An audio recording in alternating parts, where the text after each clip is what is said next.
It took me a moment to work out what on earth you were talking about with regards to the name of the group you started here, Shake and Bake. Then I thought to myself, actually, hang on, no, that's I like that. That's a nice little.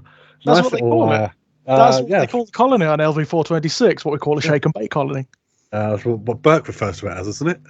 Is it Burke who refers to it as that, or is it when she's in the meeting and it's when she's being hauled across the coals by the bureaucrats? I think I'm pretty sure it's after she's agreed to go back and they're taking an aerial flight of like the Atmos processing time. He says we manufacture those and blah blah blah, and he gives her a little bit of background on it. He goes, "Yeah, this is what we call a shake and bake on it."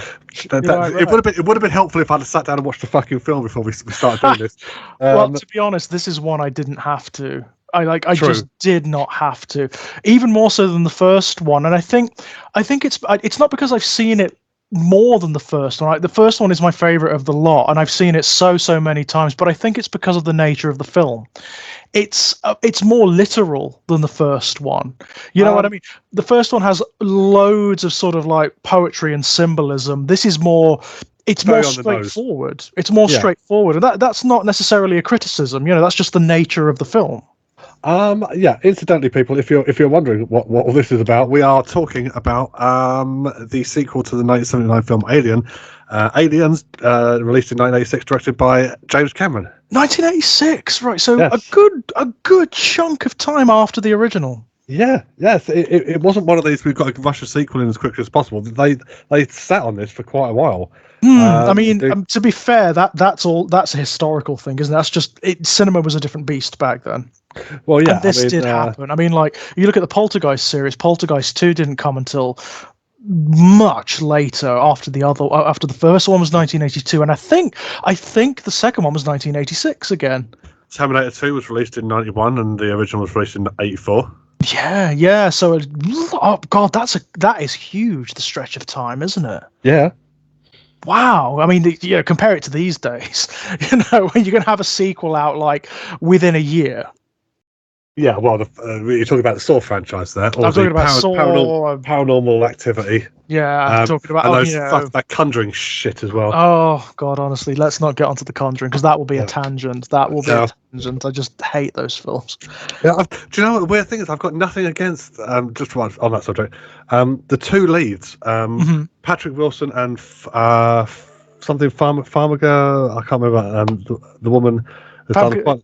It's not Famke Janssen, is it? No. Her daughter was in the first series of American Horror Story. Oh, right, okay. Who played the daughter in that? Oh, interesting. In the Haunted House season. Yeah. Right, interesting. I've got nothing against the two leads. No. Their characters bored the shit out of me. I don't get it. That's the thing with The Conjuring. I don't get it. I remember like even people in the horror community really like these films, and I read the buzz about them when the first one came out. I was like, oh my god, this sounds amazing. People love this film. And I went to see it and I was like, yeah, I don't get it. I don't get why it's so interesting. It is a by the numbers haunted house film. Yeah. It's the Amityville Horror, it's any number. Which has had about 40 sequels or something stupid. I know, and it doesn't do anything different. It doesn't do anything interesting with the format. It is every beat you would expect from those films. Interesting enough, you mentioned the term haunted house. That sort of leads very, very nicely almost into the subject of today's video, because it does. I mean, the original film is always described, isn't it? I would love to know who coined this.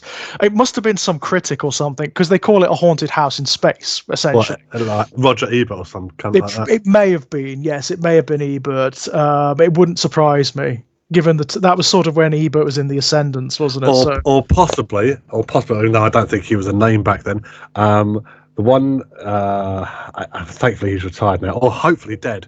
There's a guy called guy called Christopher Tukey, who used to do the believe it or not, used to do the film critique for the Daily Mail. Well, if he worked for the Daily Mail, then yes. Anything that wasn't a Jane Austen rework or had bonnets or fucking something like that, he detested it. So basically, anything that isn't reinforcing sort of like traditional patriarchy and all that wanker. He would have hated this film then, wouldn't he? Fucking hell.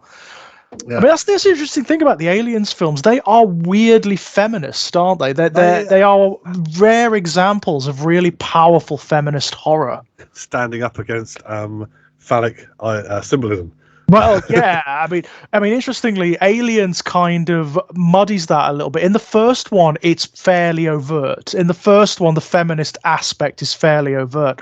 In this one, there are wrinkles in that. I mean, I was thinking about it this afternoon. One of the things it does, which I find really interesting, is that it kind of diminishes Ripley again in certain ways. So at the beginning of the film, of course, she's a bit of a mess. She's a little bit of a mess. I mean, it's understandable. It makes perfect sense within the context of the film. It makes perfect sense. Whereas, like, at the end of the original film, she's sort of like she's the last survivor, right? She is the last person standing. Here, it diminishes her a little bit, and it does it in a number of ways. It gives her, obviously, really fucking powerful PTSD after her experiences. It gives her the matriarchal yes, it does. That's exactly it, right? Her motivations are really interesting in this one, and this is not necessarily a bad thing. I mean, it introduces different layers to her feminism. So in this one, whereas in the first one she doesn't demonstrate anything matriarchal at all. In the first one, in fact, she's kind of the opposite. I don't know. She goes back for the cat. She goes back for the cat. Yeah, that's true. That's true. But then again, that's not matriarchal. That's crazy old cat lady. Right. I'm being like the lonely old spinster. That's not matriarchal at all. But she's completely pragmatic in the original film. She's the one who doesn't want to let Kane on board again with the parasite on his face. She's like, no, the protocol is this. We're doing it this way. She's really almost sort of like sociopathically pragmatist in the first film, and that's kind of what leads her to be the last survivor. This one introduces different elements, and it does make sense because she's closer to home here. She's not in her professional capacity anymore. She's been drifting in outer space for God knows how long. 57 years, right? So, I mean, I think I said in the first video, I prefer the theatrical cut of the original Alien because I like the fact that it doesn't over-explain itself. So you don't get to see what happens to Dallas. You don't get to see what happens to exactly the character. Really. Lambert, exactly. You don't really get to see what happens to them, and that makes it so much scarier. This one, I think the extended cut is actually way better than the theatrical one. It is, and the reason for it, again, I'll go back to I'll keep citing this cunt every time we do these videos. Alan Dean Foster, who did the novelization, he did the novelizations of all the major films that I watched when I was little. But Alan Dean Foster's novelizations, I found out years down the line, always stem from either a working copy of the original script. Or actually what would end up being the director's cut. There were things in the Terminator 2 book which didn't make any sense until I saw the director's cut. I was like, well, fuck. Well, there you are, right? Same thing. Aliens introduces a couple of different things. One, the format, the storytelling is it doesn't rely so much now on the shadows. No, it's very. To a degree, it's a little bit more blunt force trauma, isn't it? In this one, it's a little bit more blunt force trauma. It basically just tells you what's happening because it's an action film, right? It's far more of an action film than it is a horror film. This one. Well, yeah, people say, it's like an allegory for the Vietnam War thing, and that's absolutely. I mean, I get that. Because the stuff. The symbolism is fairly overt in that regard. I mean, the Marines are. They all. I mean, despite being like umpteen billion years into the future, they kind of look like Vietnam vets, don't they? Yeah. They're very cocky, they're very gung-ho, blah, blah, blah. Then they're put in a situation that they can't handle, in an environment they're not familiar with, blah, blah. So, yeah, there is... And you've got the giant critique of that war as well, of course. The fact that, like, they're sent there not knowing what they're doing, on, under an auspices that's completely false. They're actually completely expendable, and that they are basically just the puppets of some much grander neoliberal engine, effectively. Yeah. But it's the same as the first film, effectively. Yeah, the company wants the alien. Runs through all four of them. Yeah. The expendable nature of the wider cast of characters, basically, of humanity. Yeah. It's humanity being fed into the meat grinder, isn't it? I mean, we discussed this in the original, but it bears repeating because it's still here. I mean, it's here. It's even. I mean, in its own peculiar way, it's even more complex in this one, but it's sort of in a resonant way, because you have this whole, as you were saying, you have this whole historical thing going on where it's redolent of what happened in Vietnam and umpteen million other wars by this point. By the way, like the Gulf War, for example, that was ongoing at this point, wasn't it? The original Gulf. No, not yet. Gulf War was 91. 91, that's right. But it was boiling up, right? You had like the tensions in the Middle East just... But you'd also just come out of the Falklands War as well. Of course. So all of that stuff is here. It's all sort of encapsulated. So you've got this whole thing about industry and commercialism being married to a military industrial complex, because again it's very clear that this military force, it's never, I mean, one of the clever things about the film is it's never made overt. You get this through context clues, is that the military politically is married to the companies that run the earth and wider humanity. They're called Marines, but I mean, you could also technically say that if it wasn't for the fact that their ship, the Sulaco, has a stamp on it like USLF or some shit like that, they could really be mercenaries for hire. Absolutely, really. Absolutely. And you get that impression from them, don't you? There's the suggestion that it has the American military at this point become mercenaries for hire under the contract of this nebulous fucking company. That seems to be the case, doesn't it? And when you look at that in context with where Ripley lands, the space platform where she ends up living for a brief period, that is an entirely company corporate space, right? Yeah, everyone has their place, their position. They may as well have an ident chip, or a barcode or something.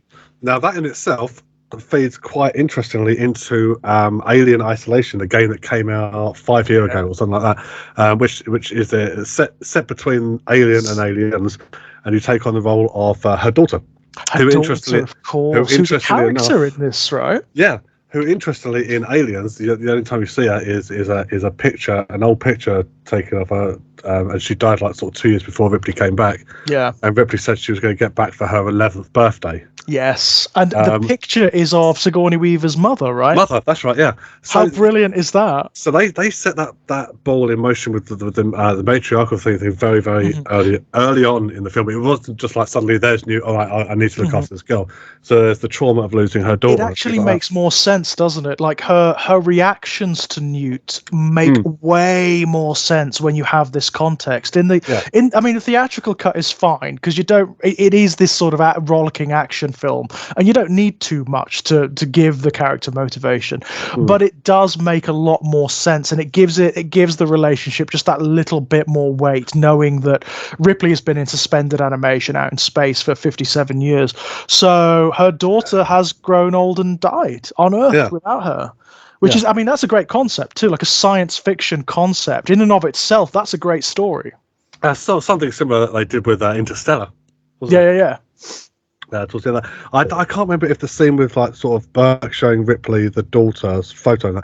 I can't remember if that was in the theatrical cut, whether that was director's cut. Because that's the director's cut. I was going to say, I know there's a portion of footage that, it's not in the theatrical cut. That isn't. You don't even get that subplot about her daughter. You don't even know she's got a daughter in the theatrical cut.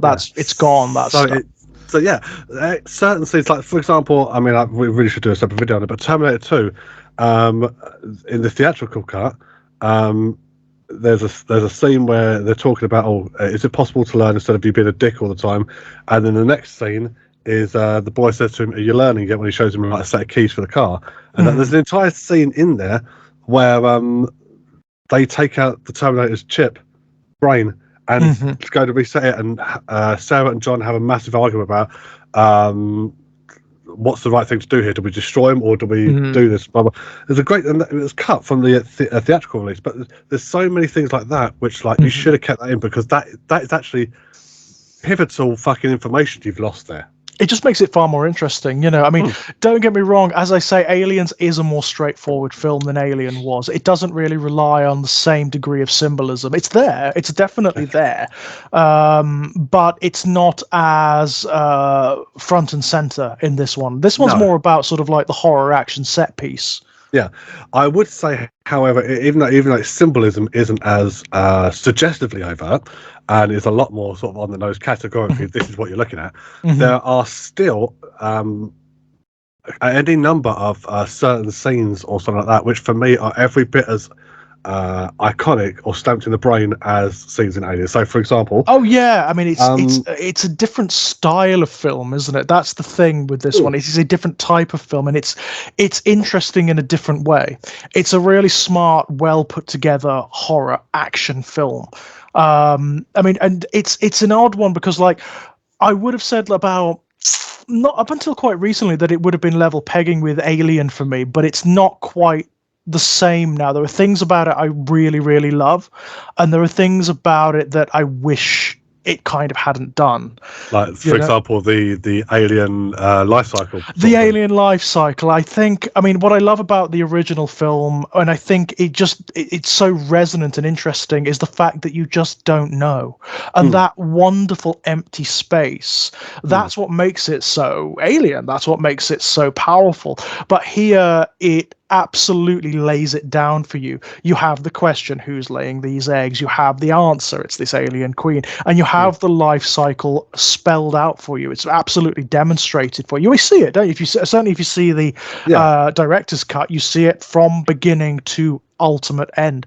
And I think that has been a mistake, because what has happened in the years since is filmmakers have taken that and just run with it, rather than thinking, well, does it have to be that simple? I mean, okay, you have the eggs in the original film. Does that necessarily mean that they're laid by anything? No, it doesn't.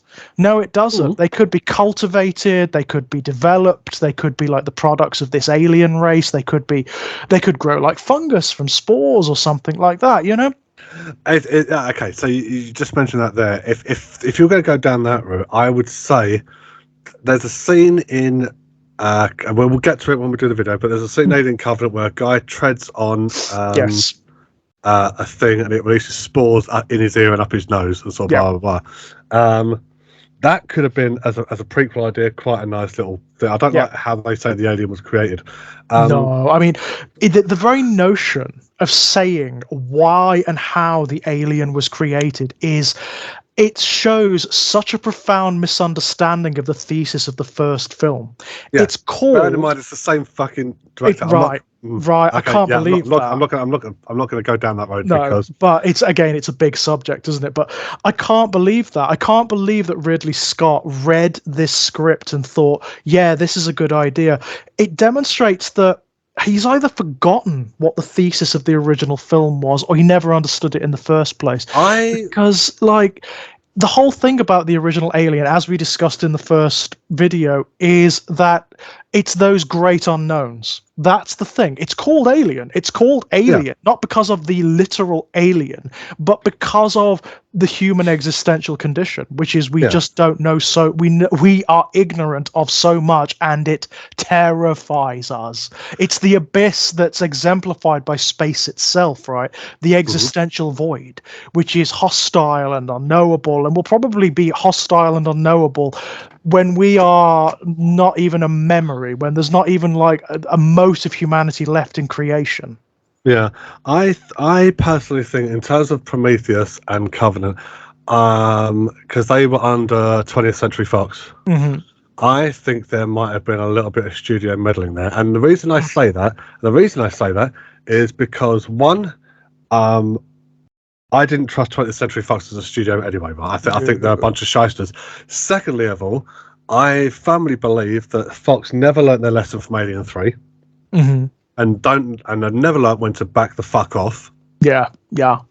And I think as a studio, they are probably the ones who are Paramount. No, I'm going to stick with Fox. They are the ones who are probably the most guilty of not learning when to fucking back the fuck off. Because let creators create, let people make. And it's ironic, isn't it? Because all of these great big iconic films like Alien and Aliens, that's where the genius comes, isn't it? When you let creative people create, let them do the fucking work.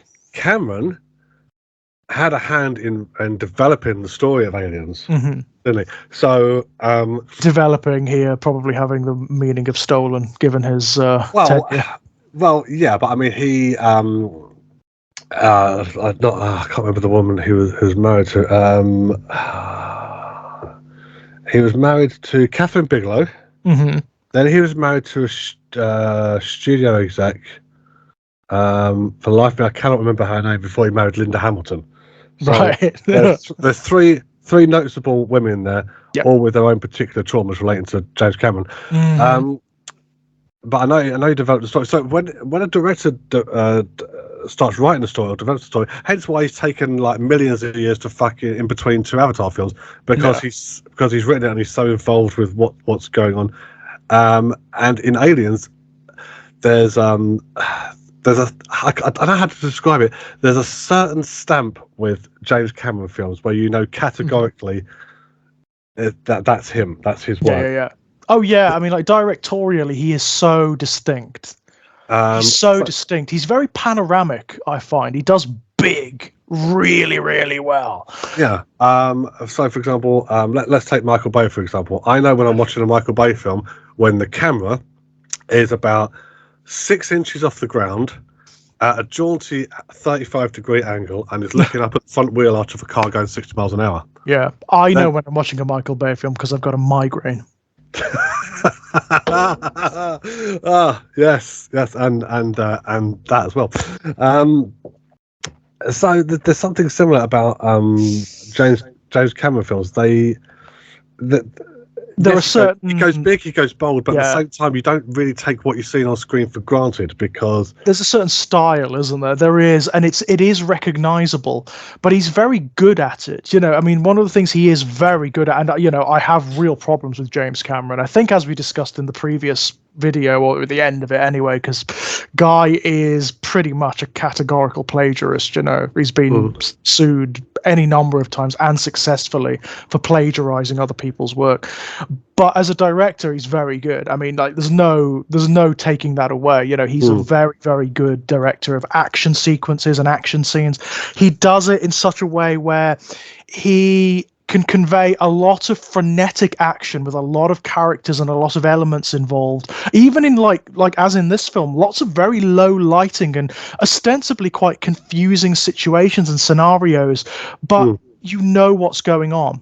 I mean, this is how he's different from like Michael fucking Bay, for example. You can really see what's going on, and he makes the action sequences storytelling elements. So they have a purpose, they have weight, they have meaning, and they are often, like in this film, really damn shocking as well. There's some great moments in this film. I mean, one of my absolute favorites is when it's well late on into the film, when the power goes down in the facility. This is long after the Ripley and the colonists and the Marines, they're on the colony.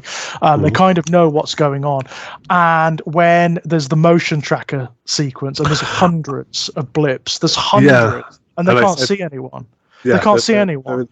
That's 5 meters. That's in the room. Blah blah. That's in the room. So where are they? Tunnels, blah, blah. Yeah, and it's the roof. And when they do actually look into the ceiling, and that it's only a split second shot of them crawling, and that. Yeah. Before Hicks falls down and fires his gun, but in that split second, then when the torch shines over them, the detail that's in there.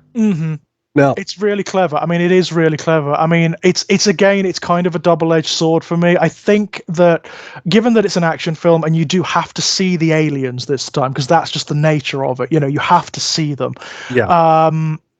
and it does it really well. I mean, the aliens look great. They're really, I mean, these are probably some of the best designed of all of them. They look amazing. Yeah, well, and designs to their head. They had more detail and like sort of tendrils and sort of things like that in their head. They move beautifully. They move really well. They're framed really well. It does, I mean, for my money, for my taste, it does show you too much. I know it's this nature of the film. You've got to have it. If you're going to have these action sequences, you've got to have it. So you do see the aliens for what they are. You know, that you see their anatomy. You see that they're quadrupedal. They've got, you know, four limbs. They've got the tail. They've got those wonderful veins that come out of their backs. Yeah. You do see too much for me, but that is unavoidable in this kind of film. The other thing, obviously, which it kind of has to do, which is a compromise of the nature of the film, is that it diminishes the alien a little bit. In the original film, by having so many, right? In the original film, obviously, one of them, and a very young one at that, is enough to take out the crew of an entire mining ship, like this big ass ship, you know. Here you've got an entire nest of the bastards and the queen. Well over 100. Yeah. And they are a little bit more cannon foddery this time. They are, as you said, due to the nature of the film. Let's look at the other side of that. Yeah, all right. So you see too much of the alien. Yeah. Let's look at the other side of it, where how can I put this? There is a continuation, if you will, of certain set designs from the first film. So when they go into like the derelict, as I said, that like a lot of the scenery looks like sort of what they did in Scorn, like it looks like the walls are made of bones and sort of things like that. When they get down to the atmosphere processing plant, which weirdly enough, the first scene where they go out there and the camera pans up and you can see just like all the resin on the walls. What that actually was a 2-foot miniature that was eventually superimposed onto the superimposed in front of them. That's brilliant. So more thing. So the small thing that we're looking at is actually like this tiny little miniature that they built. Really clever, and it looks great. I mean, that's the thing this film does really well, actually. The way the aliens adapt their own environment. And I love that. I love that. I mean, it's one of the wonderful unknowns. It's one of the things this film does really, really well, because the aliens have clearly adapted this atmospheric processor and the colony into a nest, into a kind of hive. And you never see, like, there's no explanation of that. You don't see how they do it or what they do it with. It just is, and it looks like a Giga nightmare. You know, it's all like ribs and veins it's almost like an extension, like an exaggerated extension of what was in the first film. Yeah, it looks like a living thing itself, doesn't it? It looks like this would be a great way to take it if they ever, run with this in the future. It looks like the hive itself is kind of alive, like it is a living extension of the aliens. That would be great, wouldn't it? If they took it down that route. If they did that. Their technology, if you like, is organic. You know, it's a wonderful notion. There's also the scene where the first alien you see, if you don't include the face hugger from the director's cut, the first alien you see is again another play on what happens at the end of the first film, where it's in the resin and everything like that, and just like sort of uncurls itself and swoops down and grabs one of the Marines. Absolutely fantastic, and again, really well done, because again you see it. Right? Yeah, it's right in front of you. It's right in front of you. You just don't. And this time, you literally don't see it because it looks like part of the. It looks like part of the architecture, right? Yeah, and there's. I say the other thing that sort of builds from the first film as well is the first film is very mechanical. So the ship itself the Nostromo is a hostile environment. Well, the actual Nostromo is quite small, but the ore processing plant that it's towing is a mechanical nightmare, which I think is where most of it takes place. Yeah, that's where most of it takes place. In Aliens, it's a very, very similar thing. That there's a play on the lighting as well. So long before you get to the atmosphere processing plant, where they go through that corridor and they can see there's evidence for struggle, and there's like sort of fluorescent lights swinging, there's water dripping down. The lighting in that corridor reflects very much the lighting and the overall look of the Nostromo. Absolutely. And you've got that same thing going on, right? Where these human beings, I mean, they're aliens, right? They're aliens on this planet on LV-426. They're settlers. Like, by definition, they're colonists. Their entire purpose, they're out there on the new frontier, right? Yeah. Their entire purpose, building, yeah, exactly. Their entire purpose. They're there to build and maintain the atmospheric processes, right? So this can become like another Earth or something, right? Yeah. That's their entire purpose. And this environment is so inimical to humanity. It's so fucking hostile.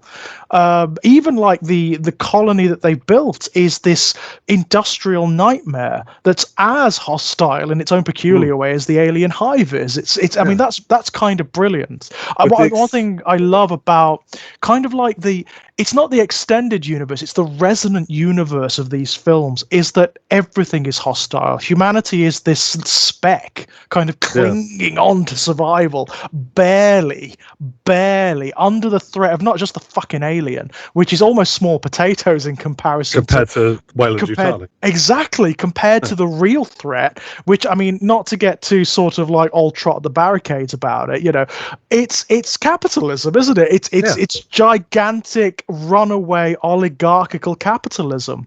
And you know, you get the impression, it's never stated in these films, but you do get the impression that there's nothing else left, right?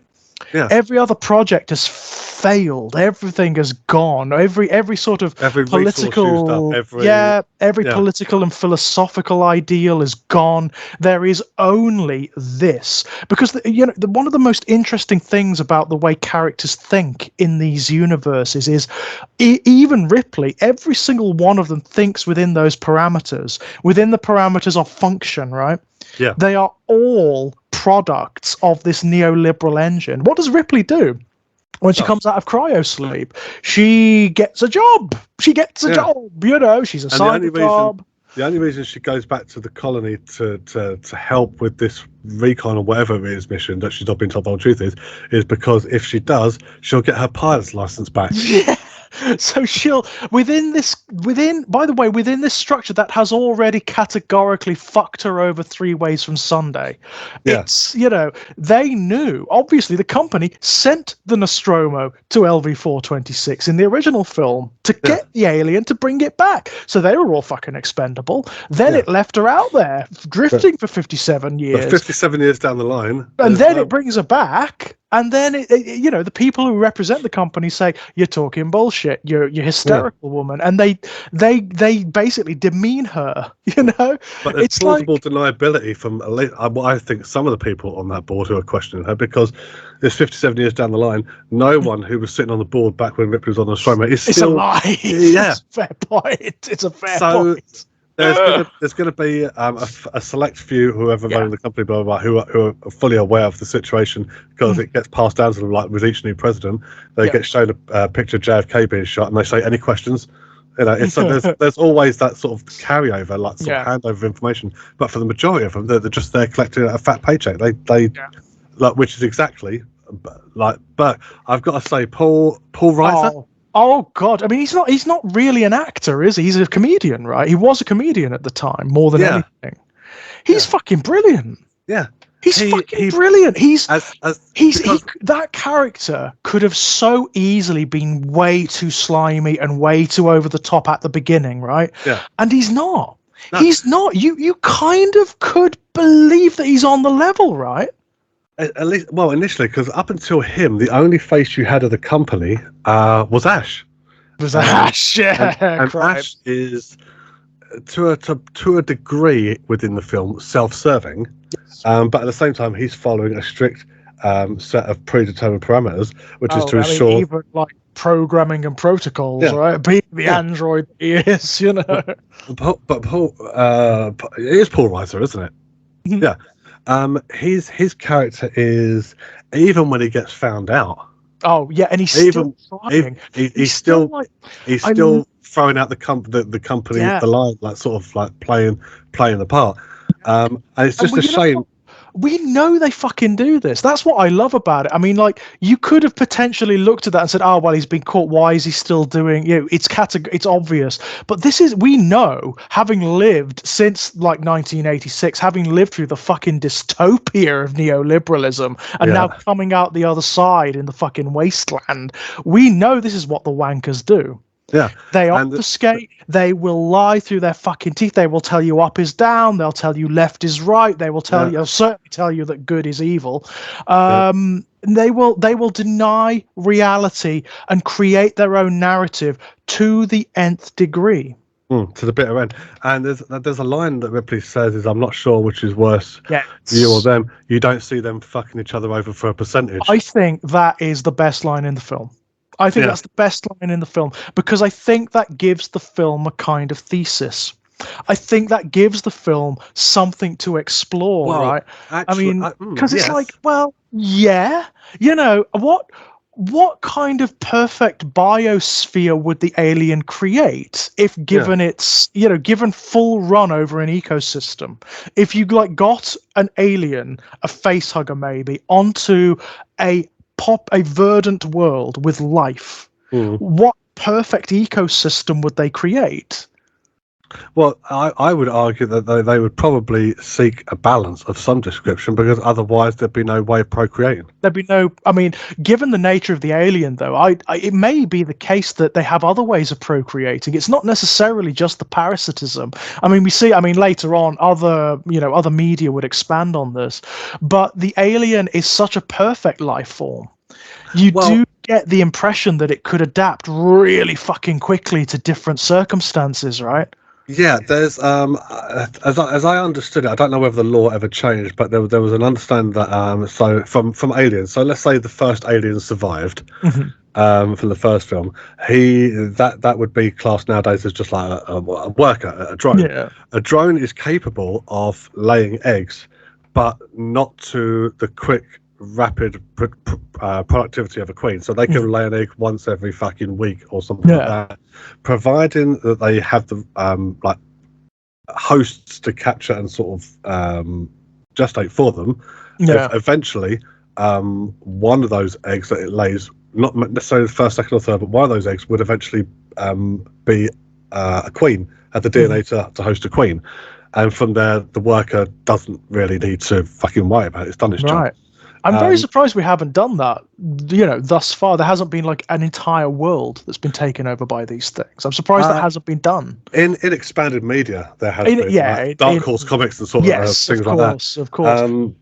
But I think there's an understanding. I think in terms of the director's cut of Aliens, when you see Newt's family go out and find the derelict, and then her dad comes back with a facehugger on, I think there's a general understanding that I think the facehugger that he has would harbour a queen. Would harbour the queen, yeah. I think that's probably it.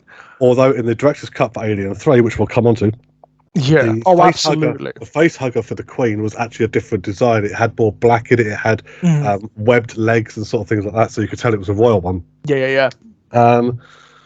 Yeah, but that's a great line. You don't I think it's wonderful. For percentage. I think it's really interesting because, of course, like the alien is effectively based on, it's called Alien, but it is obviously based on, it's evolutionary horror. It's based on life as we know it. Certainly in this film, it's essentially it's a beehive or an ant's nest, right? So it is perfect harmony. It's perfect harmony. There's no corruption here. There's not going to be any alien. There's not going to be any alien that rises up that leads a revolution against the queen, and the queen is going to treat all of her subjects as family, because that's what they are, right? Yeah. There's a much better line though when she's talking to Burke. This is before the med base scene. She's talking to Burke. And you sent those people out there, blah, blah, blah, you must have known. And he turns around to her and says, like, I got told to sort of check out a grid, so I sent people out there. And he turns around and goes, it was a bad call. It was a bad call. It was a bad call. And it's still that sort of... I'm going to spin the narrative. Refusal to take responsibility. Yeah. So it was a bad... What do you want to do? It's just one of those things. And it's the callous throwaway, I don't know what you want me to say. Yeah. Sort of thing. I fucking love it. He's a great character. He could have so easily been too much, too slimy, too objectionable if it were played like a degree more extreme, a degree more slimy, a degree more hateful, and it is pitch perfect because the way he plays it, you could see him winning the Marines over.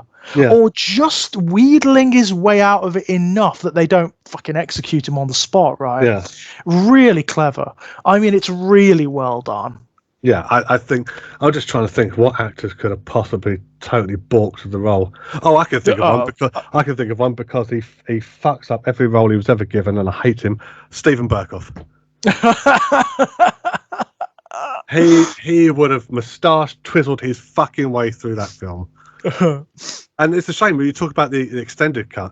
There's a scene that was filmed that ultimately didn't even end up in the director's cut, which is when he's escaping and he comes across an alien, and you think to him, "That's it."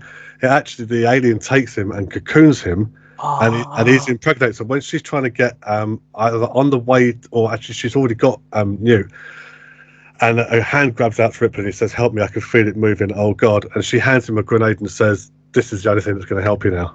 Interesting. Little hand grenade. Interesting. I mean, that is cool, but I like the way it happens. To be honest, I like the cutoff. It doesn't give him even the dignity of any further. No, like, you are fucked, mate. You're just done. There's no ceremony at all. In fact, you don't even see it kill him. You just see the mouth go, and that's it. Right? That's it. Yeah.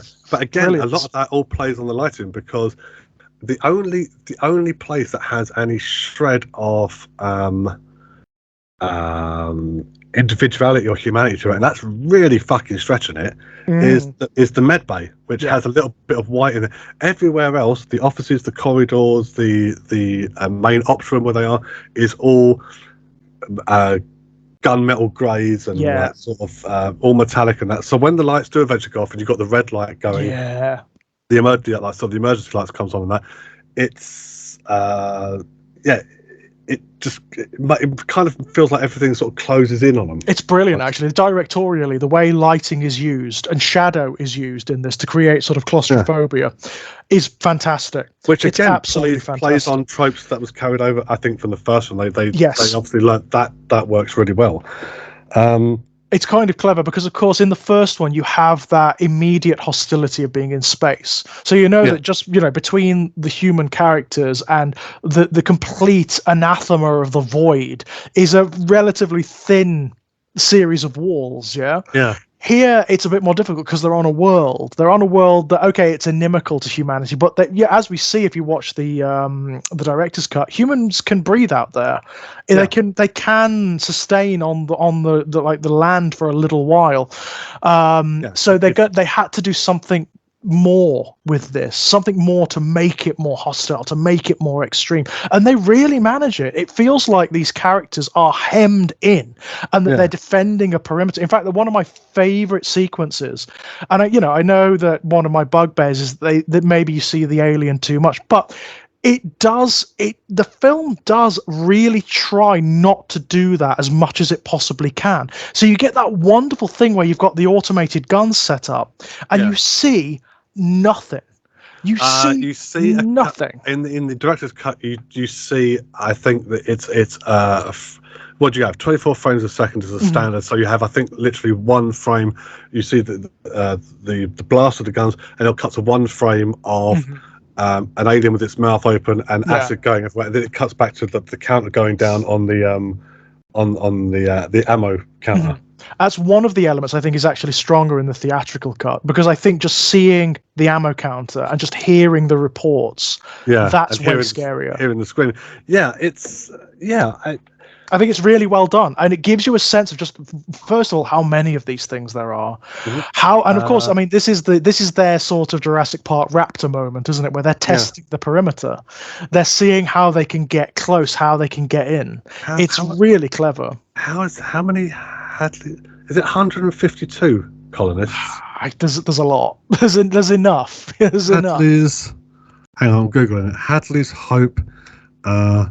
Population. I'm saying 152. 158. Damn it. 158. Yeah. So potentially 158 aliens, right? Yeah. That's a lot for a xenomorph. That's like, I mean, one would cause this group of Marines absolute havoc. Not all the Marines would be getting out alive. Yeah. There's what else do I want to talk about? The sense of threat is absolutely stunning. It really does.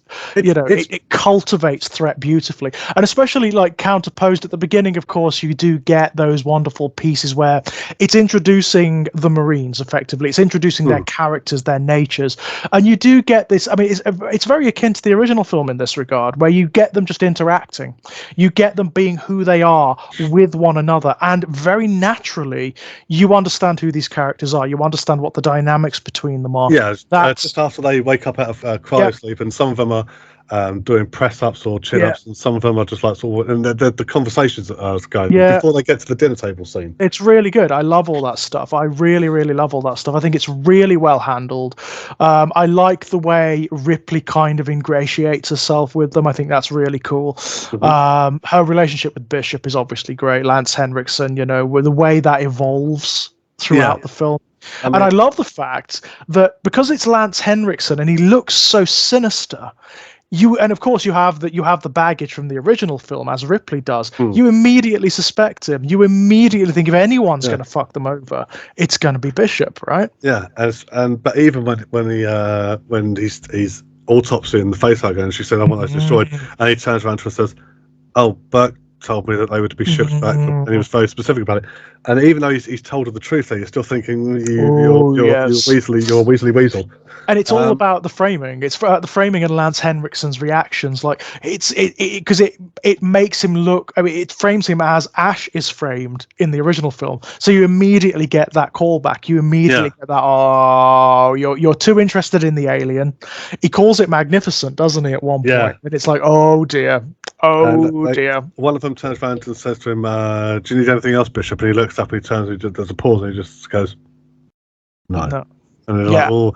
But there's a great line. I mean, you talk about the claustrophobia. I think again this is in the director's cut. When they send Bishop down the 2-mile pipe to get the communications to the dropship, and that you see him go in the tunnel the pipe, and they seal it back up. But the director's cut has various shots of him crawling through this. Oh, that's in the theatrical one too. Is that in it as well? Yeah, that's in the theatrical one. It's really good, isn't it? It's so, because of the way it's shot and the lighting, and because of the way he's kind of like armlessly kind of shuffling down this, it's really weird. It's really sinister. I mean, you're afraid for him, but you're also oddly afraid of him because of the way he's coming towards the screen. Yeah, there's a great line as well where they say, "Oh yeah, Bishop should go," sort of blah blah blah. Bishop should go, yeah. And he turns around and says, "I'd rather not. I might be synthetic, but I'm not stupid." I'm not stupid, yeah. I love Bishop because he's way more.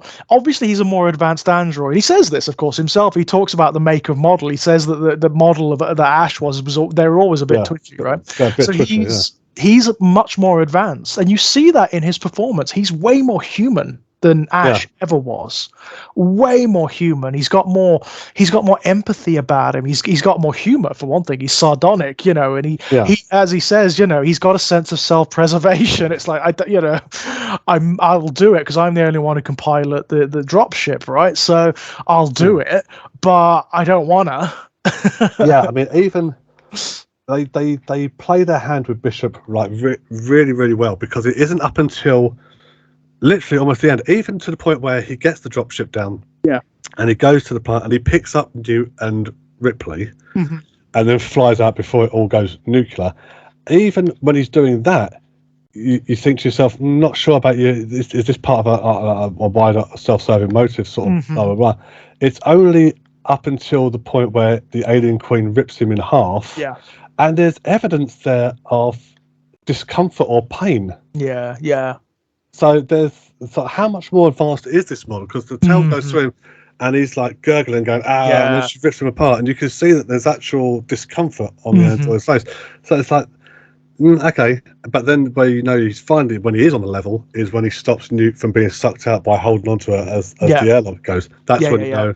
So it's right up until the last 4 minutes of the film, you're left. If you're watching it for the first time, you're left wondering, have you got an angle here? But no, he's straight down the line. He is a good guy, right? He's a decent guy. He practically may be the most decent guy amongst them. You know? It was filmed in Pinewood Studios in London. It was. They had, it was interesting, wasn't it? Because there were clashes between Cameron and the crew, quite a lot by all accounts. It was almost like daily tantrums and arguments and whatnot. We're stopping for tea. What do you mean fucking stopping for tea? Yeah.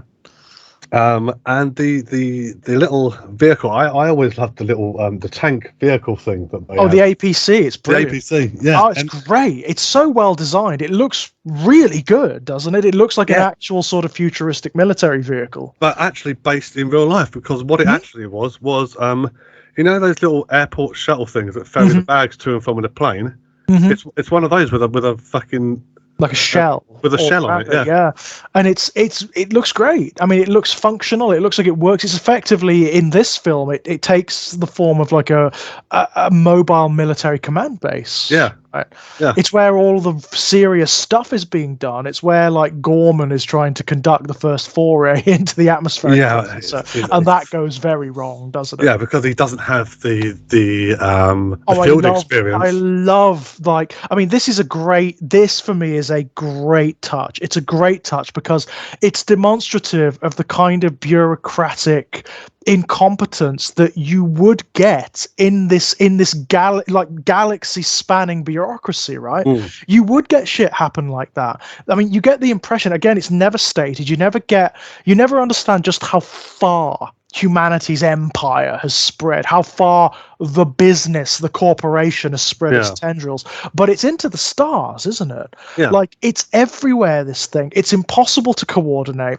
There's probably colonies out there that have been lost for decades or centuries and have never had contact with humanity since they were sent out there, right?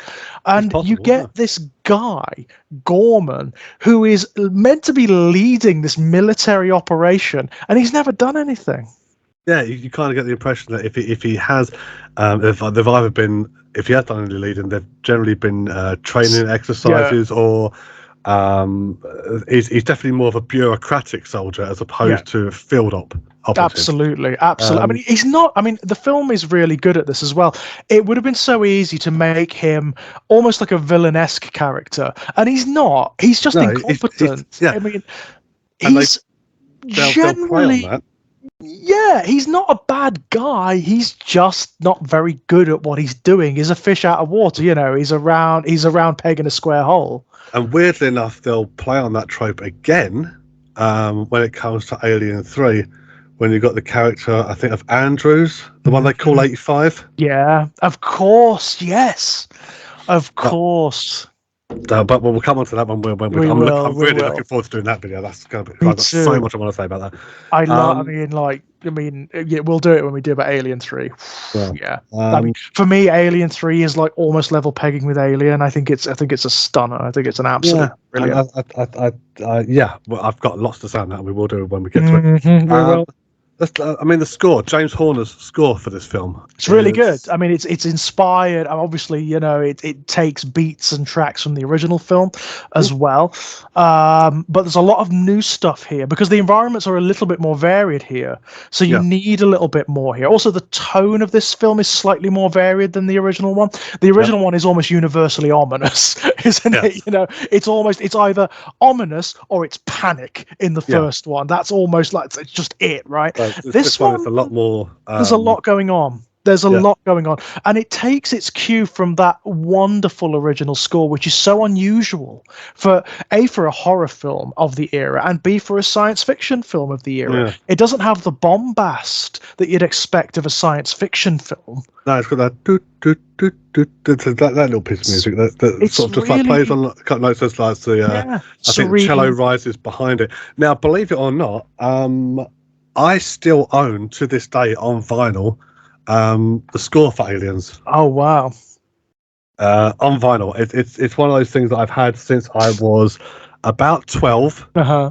So I've had it like sort of 30 odd years or whatever, and I've still got it. I should really play it at some point. It's beautiful music to listen to. It really is. Really is. It's a little unsettling at times, but it's beautiful. Particularly the title theme, the one that plays over the credits of both films, gorgeous. It's absolutely frigging gorgeous. And I've had the soundtrack for a long time, and it wasn't. It was only until I sort of noticed the work of Jerry Goldsmith, that before that point I would have said that James Horner was my favorite film score composer, and then obviously I listened to Jerry Goldsmith and went, he's yeah, especially with a name like that. It's obviously, it's pretty good, isn't it? It's pretty good. Yeah, he's written some amazing pieces of music. I think it's one of the elements of these films that's definitely not commented upon enough. I mean, like it's this one is more bombastic than the original one because it's again of the different type of film. So you do get these big sort of basso profundo moments, where the action, where shit is going down, where there's guns firing, there's aliens all over the place, there's acid blood flying all over the place, but it hits that. It is so well done. It hits that wonderful balance between being an action score and a horror score at the same time. And also, let's talk about the sound mixing as well, because the sound for like certain things. And notice everything is on a certain pitch. Like the aliens, like sort of scream when they get hit by ammunition, is that sort of high pitched. But it's also it's almost sounds like a metallic sound to it when they scream. Yeah, the same sound a couple of pitches down. How the pulse rifles, that when they fire off a burst of ammunition, the actual burst sound is quite high up pitched. Yeah. So when you think of a machine gun, it's always like it's lower. It's different, isn't it? It's lower, distinct, right? Yeah. To make it sound more like a science fiction, like futuristic rifle, rather than something like that we would recognize. But it's become so iconic, hasn't it? That sound. I mean, another thing you find from this film is it is sampled so much in the years after by different things. Yeah. Oh my God, the sound effects, the Foley they created for this film is sampled all over the feckin' place. And that pulse rifle sound, video games, are you kidding me? Yeah. Like, for right up until the present day, it's been sampled. And it's because it's such a good sound. You also get that wonderful meaty thunk of the grenade launchers, the tunk. It's so good. It feels like it has verisimilitude. It feels real. It feels practical. Yeah, so there's weight behind each time one of those pulse grenades goes into the exac, and there's that gloop before the explosion. The sounds like everything feels like sort of very tangible. Yeah, that's it, isn't it? And I know that they put a lot of work, as they did in the original film, into trying to make everything feel right. Everything functions right. I know that Cameron's got a thing about this, doesn't he? He likes functionality. He likes things that are like machines, like the loader, for example, the pulse rifle, the drop ship, all of this stuff. He likes it to feel like it actually works. Yeah, and it's interesting because when you think of the payloader sort of thing, there was different versions of the Alien Queen made. So there was a small, like I think 2-foot version or something that was puppeteer for like sort of certain close-up shots, which is like coming around the corner to get to the elevator and sort of things like that. There was also a slightly larger version made for like sort of the close-up shots with the payloader and sort of things like that. But the payloader was a working contraption, at least. And it blows my mind. But then again, it's brilliant, isn't it? It's so brilliant. It's a testament to his particular style of directing, because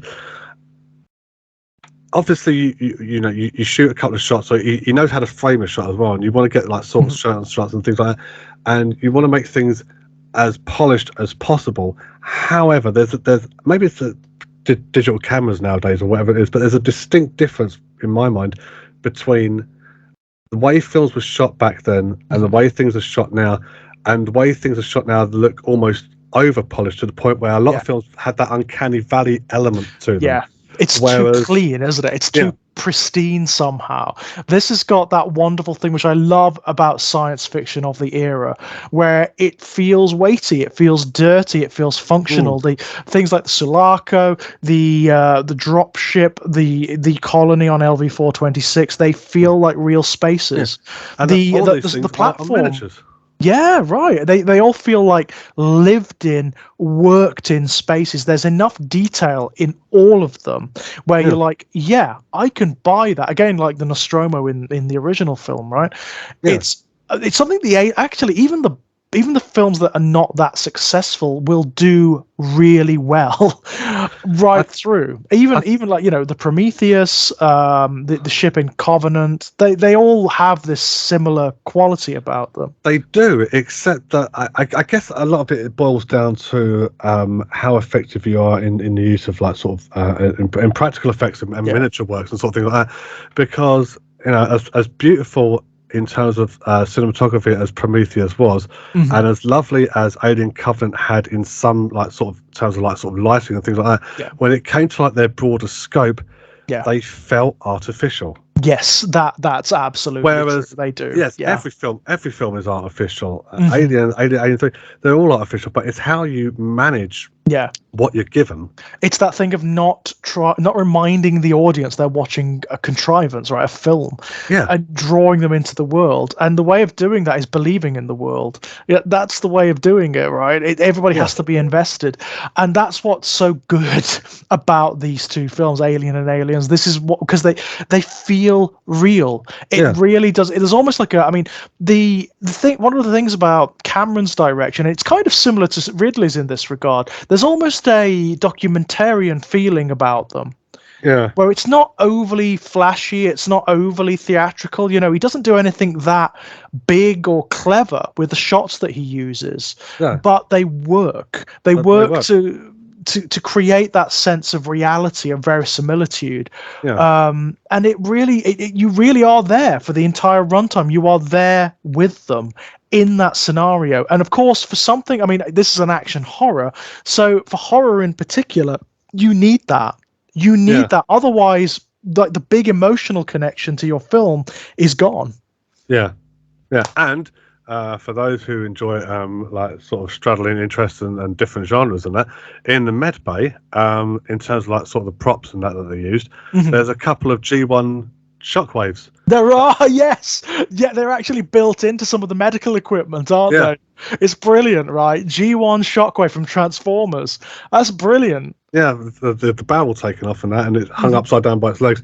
So you've got both his arms and his tiny little arm cannon there, and they're just like they're hanging there as like some medical equipment. I'm like, awesome. That's and it works. I mean, you don't question it. No, it's just there. It's part of it. I love that shit, don't you? I love that shit. Ambient detail. And there is tons of it in this film. If you go through like the different situations, the different scenarios, like when Ripley, at the beginning, when Ripley lands on the space platform and she's got her new life, she's got a new job. Look at the environments in the background. Look at what's going on around her. Look at the tables. Look at the computers. There's so much shit that's in these sets that's only there to make you feel like this is a real world. And it's brilliant. And it's believable. It feels, it's, it's without those details that it would ultimately feel a little hollow. Yeah. And as lovely as I said, you know, so the bridge of Prometheus and like sort of even the bridge of the Covenant and that had all the detail and sort of everything like that going off it, which is great. But then you get to like sort of the wider shot things and like and there's part of it that takes me out of the film a little bit. I'll give you a good example. When they're on the engineer ship just before David had his head ripped off. Yep. And then suddenly there's all the blue lights in the and everything's supposed to be like sort of holographic screens. It kind of took me out of it a little bit. I thought, hang on, it kind of felt like the technology is in the walls and it's in the chair and it's in the suit, and it kind of feels like it's all one or nothing. Why does it have to be like a separate thing? Yes. That's for the audience. We will get to it when we get to it. But one of the things I frigging hated about Prometheus, and I frigging hated it good, is that it took Giger's designs and then it misunderstood them completely. It misapprehended them.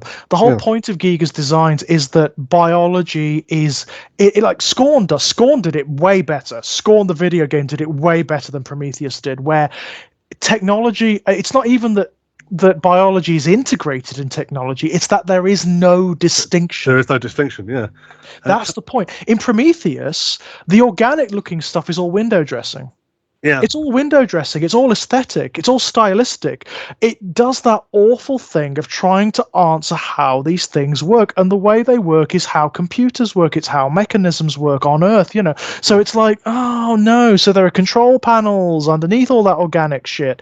And there are, you know, it flies. I don't want to fucking know. And if I do want to know, I want to see it. If you're going to show shit like that, do it like Scorn did, where it's weird. And like the mechanism itself is so strange and so out there and beyond our preconceptions of what technology is, that it comes across as alien and disturbing. That's not what Prometheus does, unfortunately. No. It's analogous to human technology, and that really fucked me off. I was really annoyed with that.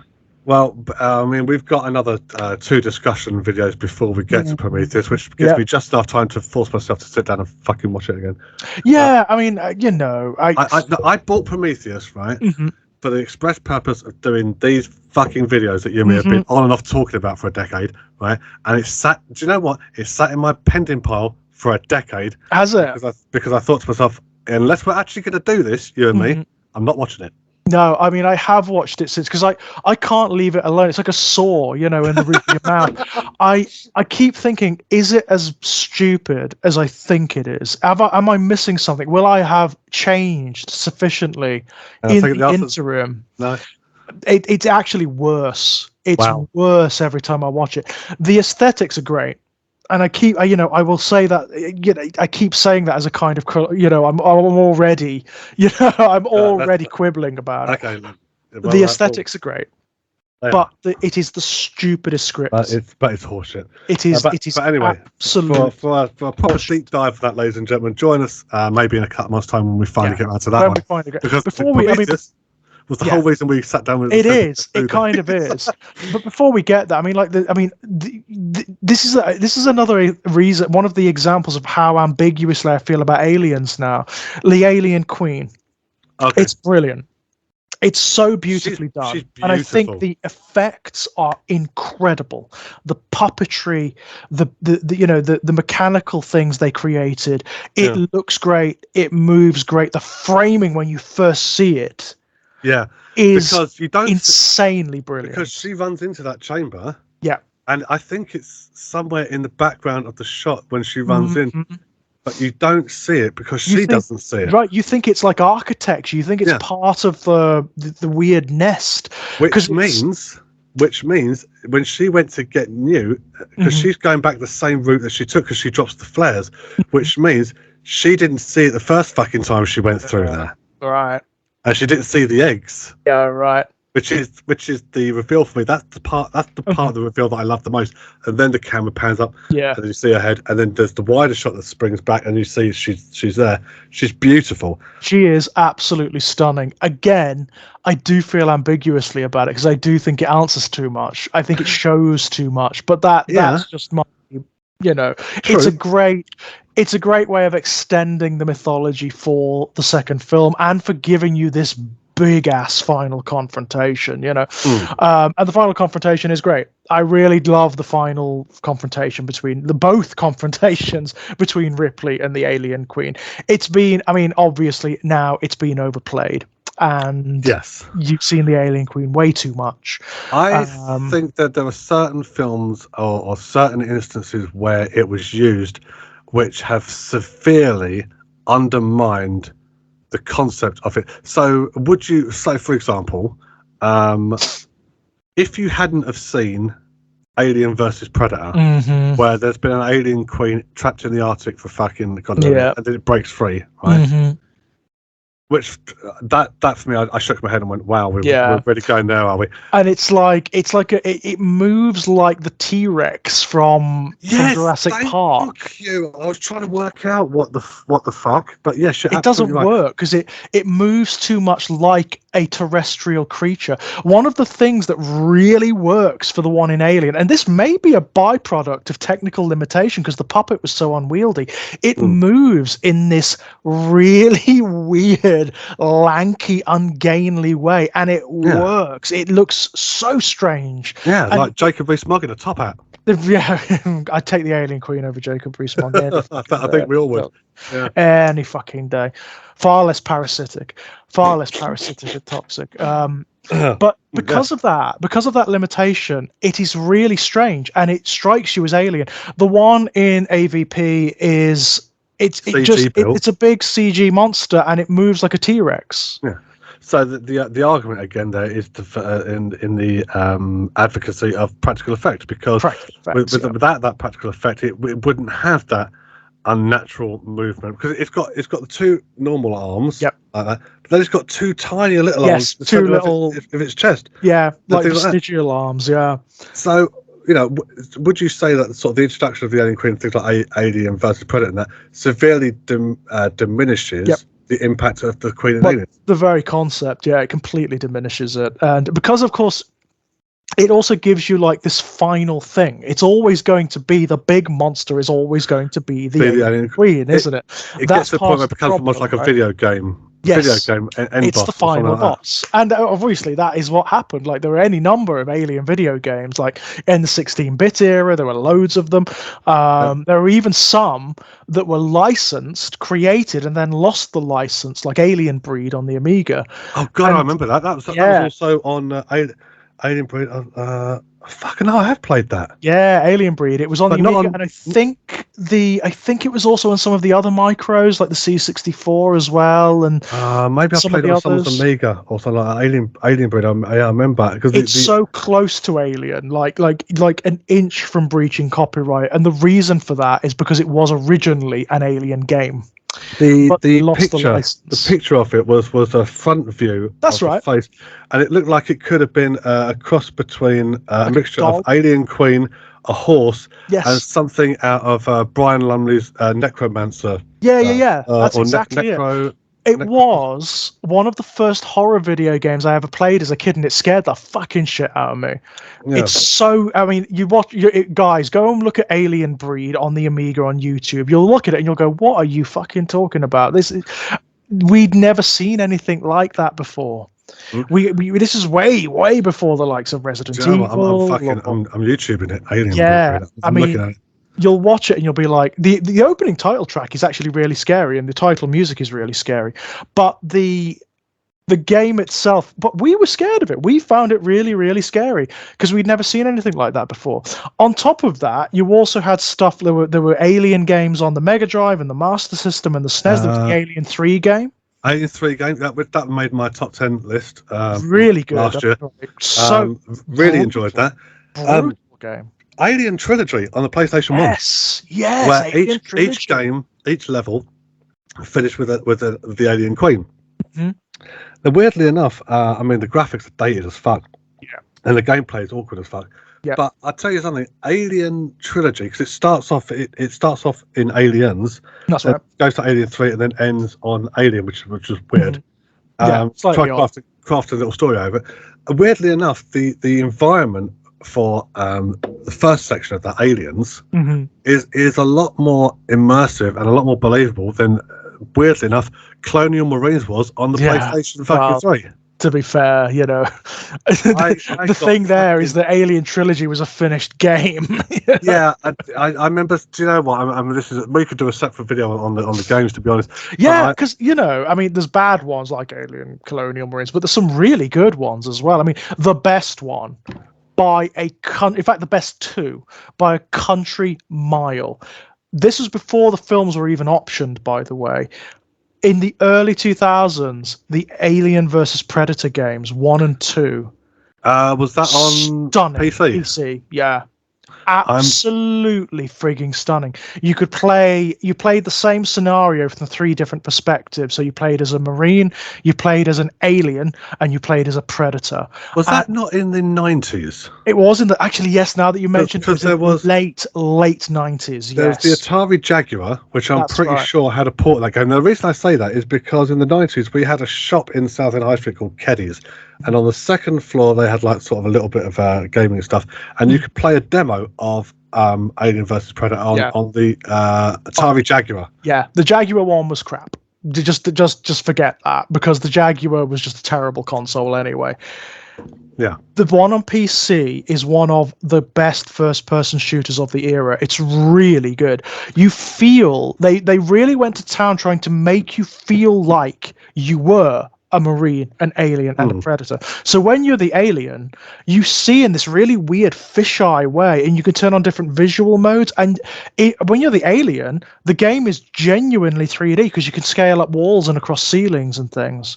It's utterly brilliant. As the predator, you've got all the visual modes, that the mask has. You can go invisible. You've got all of the weapons from the various films. It's so good. It's so well designed, and it feels like a genuine part of these worlds. Yeah. Okay, so Alien Breed, 1991. Yeah. Developed by Team 17. That's the one. Released for a Commodore Amiga 500. It's a top. It's not even isometric. It's a top down. Which was the same as, I think, a Wolfenstein game, something I played years ago when I was very, very young. I didn't own a Commodore Amiga, but I remember fucking playing that somewhere. It was a scary game. It was a really scary game, actually, for the era. Really scary. And beyond that, Alien and Aliens inspired. There were so many video games that just cribbed from them shamelessly because you could get away with it back then. It wasn't copyright just wasn't as much a thing back then. So the amount of games that had alien-like creatures in them. One of my favorites from the era, Turrican 2, the last level is just alien. It's just the alien with a big fuck off alien as the boss. It's like, all right, whatever, fine. I think I go back to the Alien Queen. I think, as you said, she served a purpose, but I kind of at the same time I liked the sort of semi-explanation for the life cycle, because I've always had in my so she fucking lays the egg and the egg gets taken off somewhere. The part of the life cycle I like in terms of my headcanon is facehugger and the chestburster are not necessarily different sentient life forms, because once the facehugger has laid the embryo, it dies. It dies. So my thing is, so what if the life cycle is egg to facehugger, and once it's laid the embryo, it's actually laying itself. Yeah, sort of like transferring like itself, into like the embryo. So that's the thing I kind of like. But I mean, one of the things that's never really been explored outside of the original film is like the biomechanical nature of the alien. That's one of the things I love about it. If you look, it's got these weird, almost mechanical elements. It's very Giga in that regard. You're talking about the sort of the 4 tubes that hang off its back. But if you look very closely, it's got like bits of exposed piping and ribbing and things all over its body. It just looks really oddly biomechanical, and I love that. Which is something they emphasized in the redesign for the Alien for Aliens. As I said, whereas for the Alien, its head was the top of its head and its dome was mostly smooth affair. For the Aliens in Aliens, they had all these like sort of pockets, like holes on the side. Tendrils came out of, and there was like extra, as you said, it was like tubing or things like that. So there was, I guess, obviously slightly bigger budget for Cameron's work. Of course. So again, that more attention to detail. That detail is never explained, because by the time we get to Alien 3, the alien's head goes back to the sheer, sort of smooth. No, it's interesting. I mean, one of the things they did in Covenant, apparently, if you look at the alien that David creates, it doesn't have the mechanical elements. So that was probably something they were going to introduce later or whatever. But I mean, it's one of this again. We may have broached on this before. In fact, we almost certainly have. But this need to explain fucking everything. Yeah, there are parts of Covenant that I like. I know that. I can tell you the parts I like. They're called David. They're called Fassbender. Okay, steady, boy, steady. Calm down. But the rest is pretty shite. I mean, I love the spore alien. I think the notion of the spore alien and like the notion that there are so many ways these life forms can sort of cultivate. Love that. I think that's brilliant. I think that's lovely. And I would have loved to have seen more of that, wouldn't you? Yeah, but we're left with what we're left with now. Yeah. There are things. I like the fact that Numa Rapace is killed unceremoniously in between films. Yes, a lot of people. I think that's hilarious. I think that's freaking hilarious. Her character when we get to Prometheus, I'll go more in depth, but her character fucking annoyed me. Annoyed the fuck out of me. So there are things that carry over from each film. Sometimes there's a progression of ideas. Sometimes the progression is more rescinded. It's like taking a step back. Again, I think what let down. I'll just say this, but I think what let down Covenant most of all was hardly any practical work in terms of the it's all CG, isn't it? It's all CG. But in terms of aliens, it doesn't surprise me that Cameron would go on to direct something as insane as Titanic. Now, the reason I say that is because what I said earlier about the miniature, but for the inside of the not the all processing plant, the fusion reactor thing. The inside of that was a 2-foot miniature that they superimposed. It's mad, isn't it? The details in terms of the overall design. This is the same guy that went on to build a 9:10 replica scale of the Titanic. Yeah, of course. That could break apart and sink into the largest fucking shooting water tank in the world. And I think most of the sets like were all within this 9:10 fucking recreation. If you're going to go out into the desert, into the middle of buttfuck nowhere, and recreate in 9:10 scale a replica of the Titanic, you've got to be fucking insane. You've got to be quite mental, right? And he did, there is something, isn't there? There is the level of detail. It's a detail-orientated film. Yeah, there are some elements of his films that don't necessarily work because of I don't know whatever, but the parts that do always work really well. So, and this is kind of his golden era, isn't it? This is his golden era. This is where you get. I mean, and don't get me wrong. Again, there's always going to be an ambiguity for me with Cameron because he is a fucking plagiarist. I appreciate that. However, my respect for him goes into the sense that so he wanted to make Avatar, and I want to do it 3D, and I want to do this, and I want to do that. And they turned around to him and went, well, it sounds lovely, but the technology doesn't exist for that. He went, all right, well, fuck it, I'll go and make it myself. Then. I'll make it, yeah. Just go and make it. Fucking insane. Yeah, it is. I mean, it's stuff like Terminator 2. Terminator 2 it's a landmark. It's a complete landmark, and it's still really impressive. It still looks. There are still effects in that which hold up now, which some more modern films couldn't even hope to piss in the same fucking direction of it. And those techniques there were pioneered in The Abyss. Yeah, of course, another amazing film. One of the ones that's lesser, not as well known, sadly.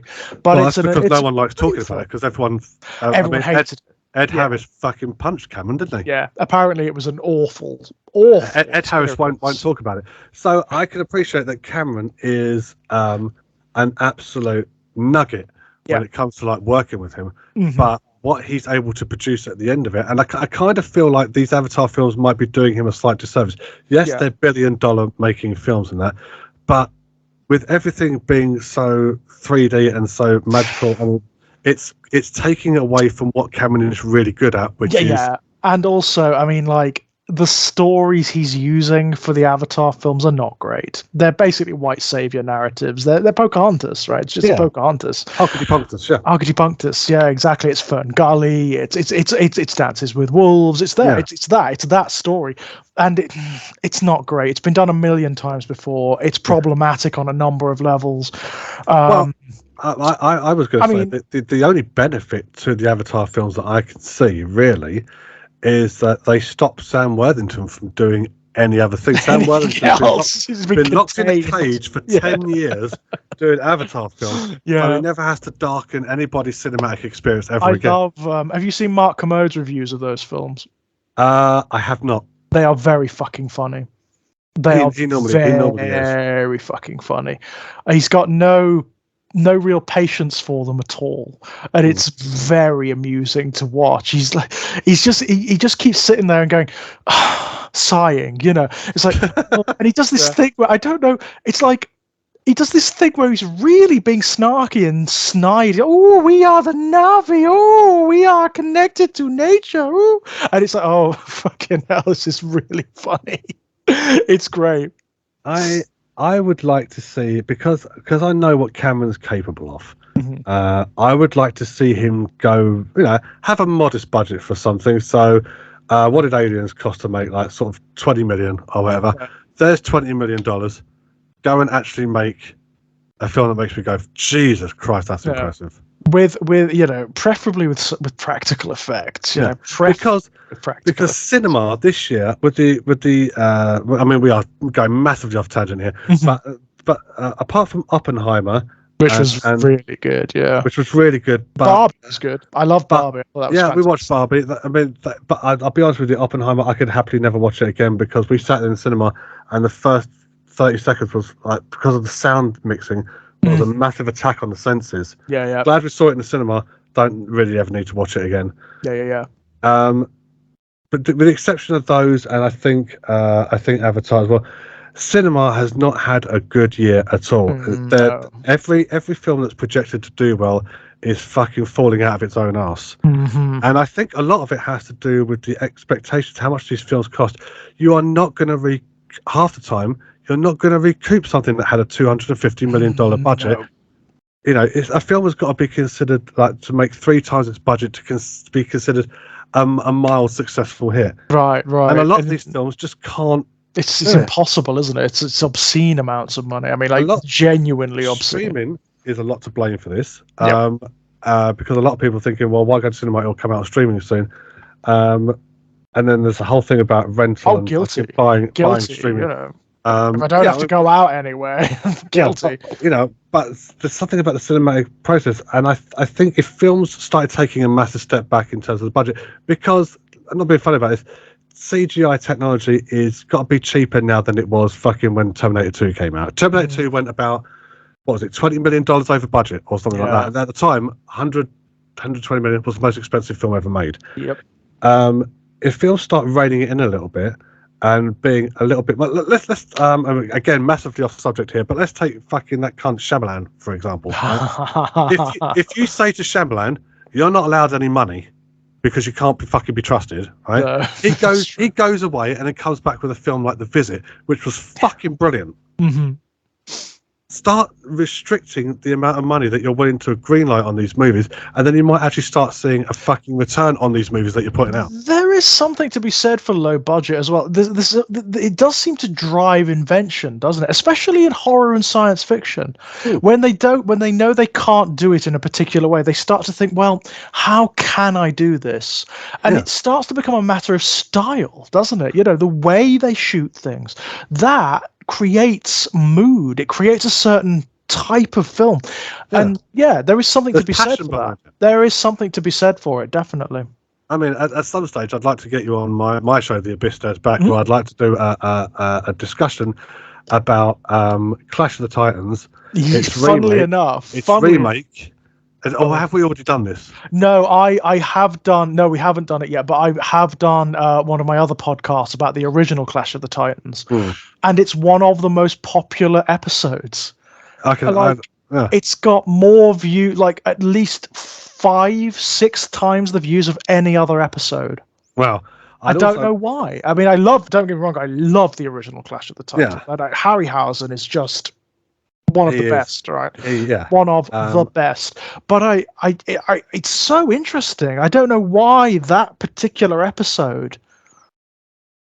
I think maybe because a lot of people have a very, very bad taste in their mouth when it comes to the remake of Clash of the Titans, again starring the charisma vacuum that is Sam Worthington, and it's very, very ill conceived and ill put together. Sequel. Oh, it's that annoying thing again. I mean, this is a bugbear of mine, but like whenever they do the Greek myths, whenever they do anything to do with the Greek gods, they have to frame it as though through a very Christianic moral lens, right? So they fucking always. The original Clash of the Titans doesn't do this, by the way. The original Clash of the Titans is it has a great deal of fidelity with regards to the way the Greek myths are told, in the sense that the gods, there are no good guys or bad guys. They're just playing a game, right? It's just a fucking game. They're all assholes. All the Greek gods are assholes. They're manipulative twats. That's the way it is. Yeah. In the remake, Hades, because he's the god of the underworld, has to be the bad guy, right? And it's like, no. Do you know nothing about these stories? Hades is no better or worse than any of the others. In fact, he's a hell of a lot better than fucking Zeus.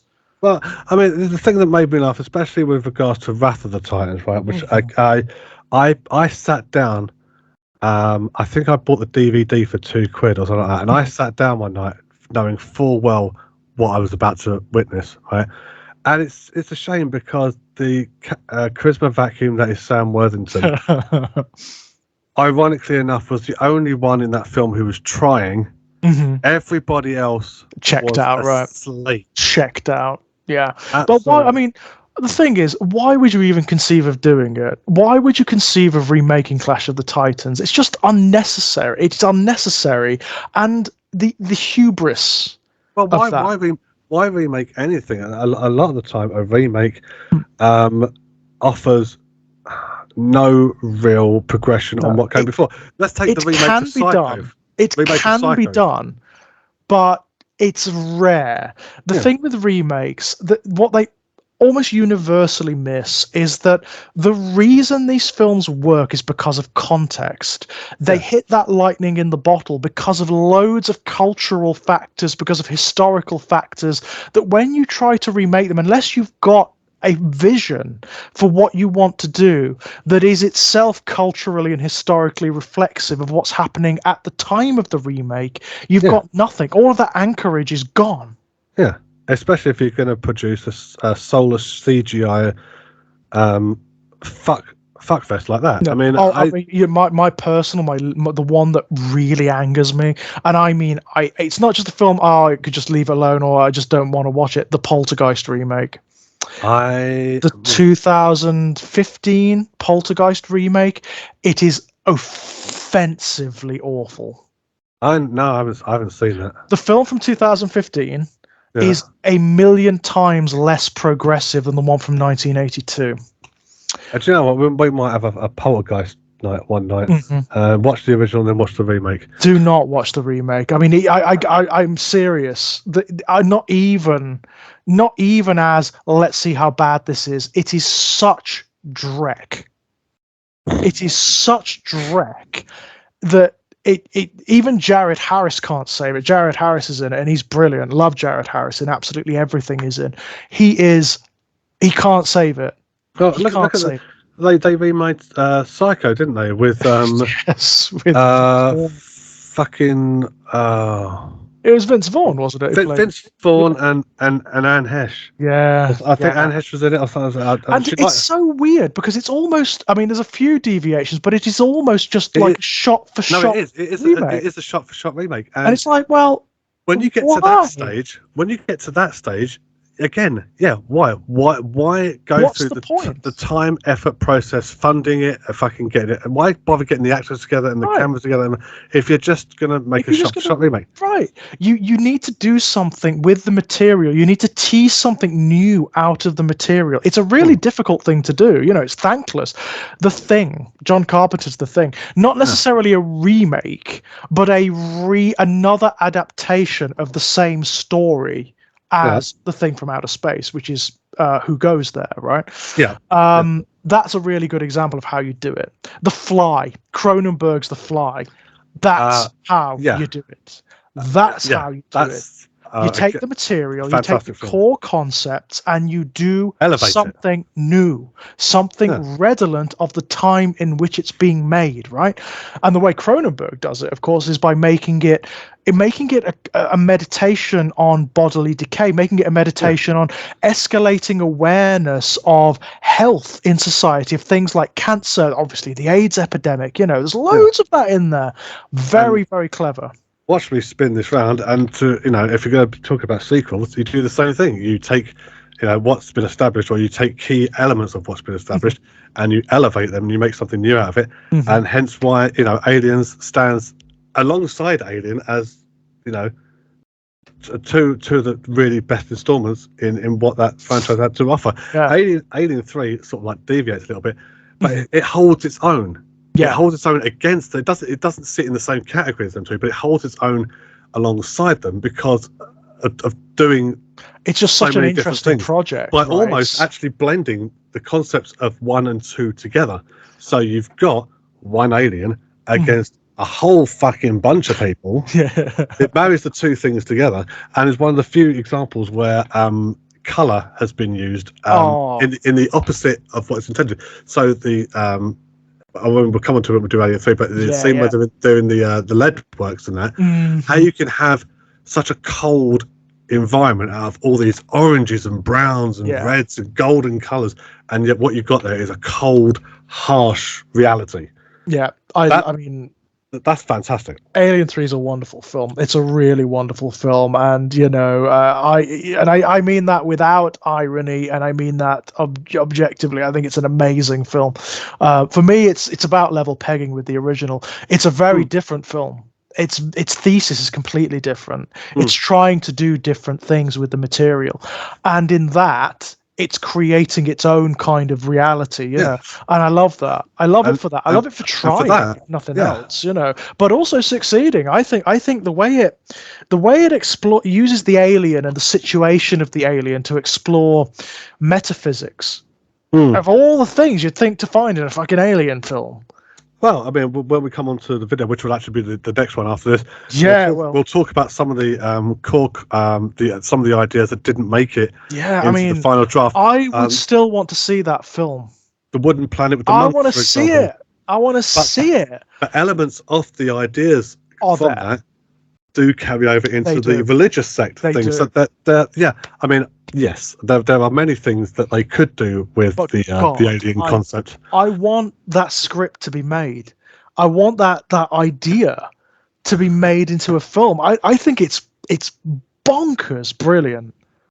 It's the sort of thing that I think under the right director. Yes, it would have to be the right director doing it. So the Wooden Planet with Guillermo del Toro, get him to do it. Awesome. I can think of one director who would have done that, and everyone would have gone, "Oh, that's shit," and then 35 years later would have said, "Oh, this is a masterpiece," and that's Terry Gilliam.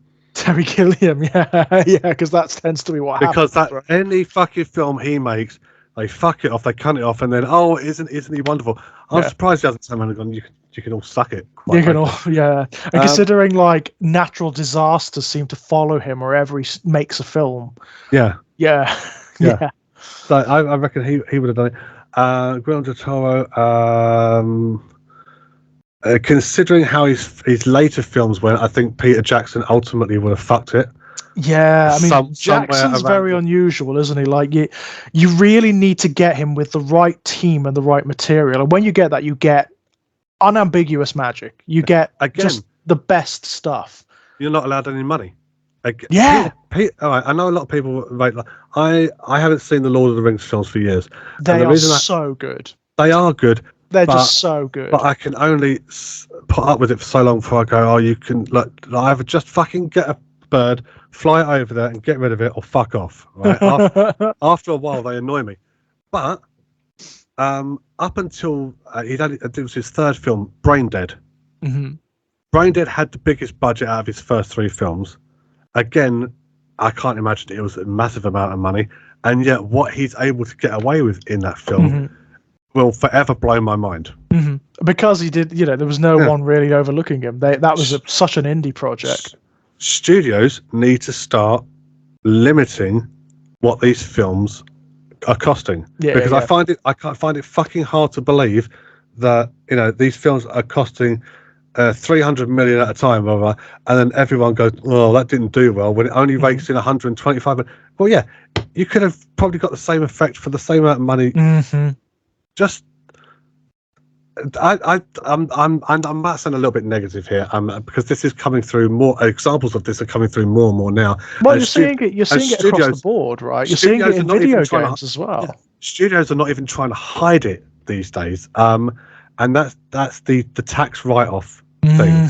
So a project is way overspent on, doesn't make the money back, and you just write it off, or making a project, spending the money on it, and then deciding you're never going to release it, like Batgirl, I think, was all set to go, and then Warner Brothers, who ultimately can fuck right off anyway, canned it, and it was a shame because Brendan Fraser was in that. I think he was playing I know, the Penguin, or he was playing someone. Interesting. He was playing someone in it, and he was really hyped for it because I'm playing the villain, it's really good, we shot this, we shot that, blah blah.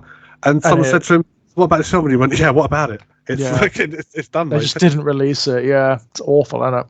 And I think it happens a lot more now. If it was happening back then, it was a lot more fucking covert. I mean, maybe thinking of certain studios like Carolco, or hang on, who there was a big film studio that had about 4 or 5 duds in a row and it fucking sunk them. Yeah.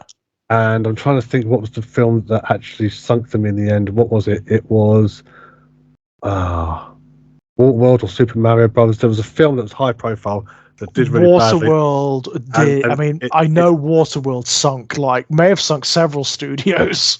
There was one particular studio, and for the life of me, I can't remember. And it comes up every once in a while. I think, oh yeah, that studio there. And because I want to talk about it now, obviously can't remember. You can't, yeah. But you don't really tend to see studios disappear anymore. You see them bought out by fucking Amazon or Disney. I mean, the more that Disney buys, the more inherently evil I believe they are. Interestingly enough, anything that's brought out under 20th Century Fox now is called 20th Century Studios. They've changed the name on that. I mean, it's ironic, isn't it? You mean you've got here happening what certainly the first 2 Alien films metaphorically kind of criticized. Absolutely, it's sort of like amalgamation of corporate power. Yeah, I mean, but the Amazon Disney will be like, someone will rebrand it Weyland-Yutani at some point, Yeah, I think Apple or Amazon? It's one of those two, and they're both cunts. Bought MGM, Studio MGM. Studio 20th Century Fox was bought by Disney, which technically means the Alien Queen is a Disney princess now. Actually, I mean, someone said that about the new Pinhead Cenobite as well, because Hulu made the new film, which is owned by Disney. Wow. Okay. So technically, I still need to watch that. I haven't seen it yet. Is it worth it? It's worth watching. Yeah. It's the best of the Hellraiser films since 2. That's for damn sure. I mean, it's like head and shoulders above the rest. There's a few things. It's obviously they're testing the waters with it. You can tell that they're testing the waters. They're not quite certain with it yet, but what it does, I thought was really interesting, and I loved the new Cenobites. I thought that the way they were designed were great. Jamie Clayton as the new Hell Priest, brilliant. I mean, absolutely brilliant. She's got such presence. It does this really wonderful thing where, you know how when the box is open, the reality of Leviathan's labyrinth intersects with our reality. It opens up in walls and things. That is played with a lot more in the. Oh wow! Okay.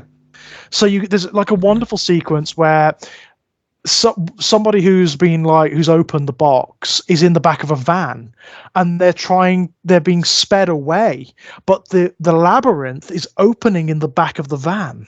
Wow.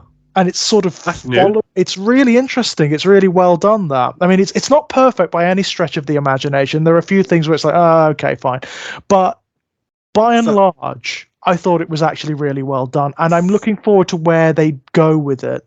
So is that so? Talking about sequels. So what is that film? Is that a reboot? Is it a semi-sequel? Is it a reimagining? What it's is a new universe. It's a reboot. It's not Okay. not the same as the original universe. The box is different for one thing. The box is really interesting. The lament configuration is only one of its configurations. It changes into several different configurations, all of which do different things. Okay. So there's like a revelation configuration and there's a Lazarus configuration, and they all grant different desires or fulfill different wishes in their own peculiarly twisted way. Oh, I'll have to hunt for that at some point. I do want to. It's okay. It's not amazing, it's not there yet. It feels it's not as baked as it should be. Worth owning a physical copy of. Well, yeah. I mean, yeah. Yeah, I'd say so. I as I say, it's the best Hellraiser film since 2. So, Yeah.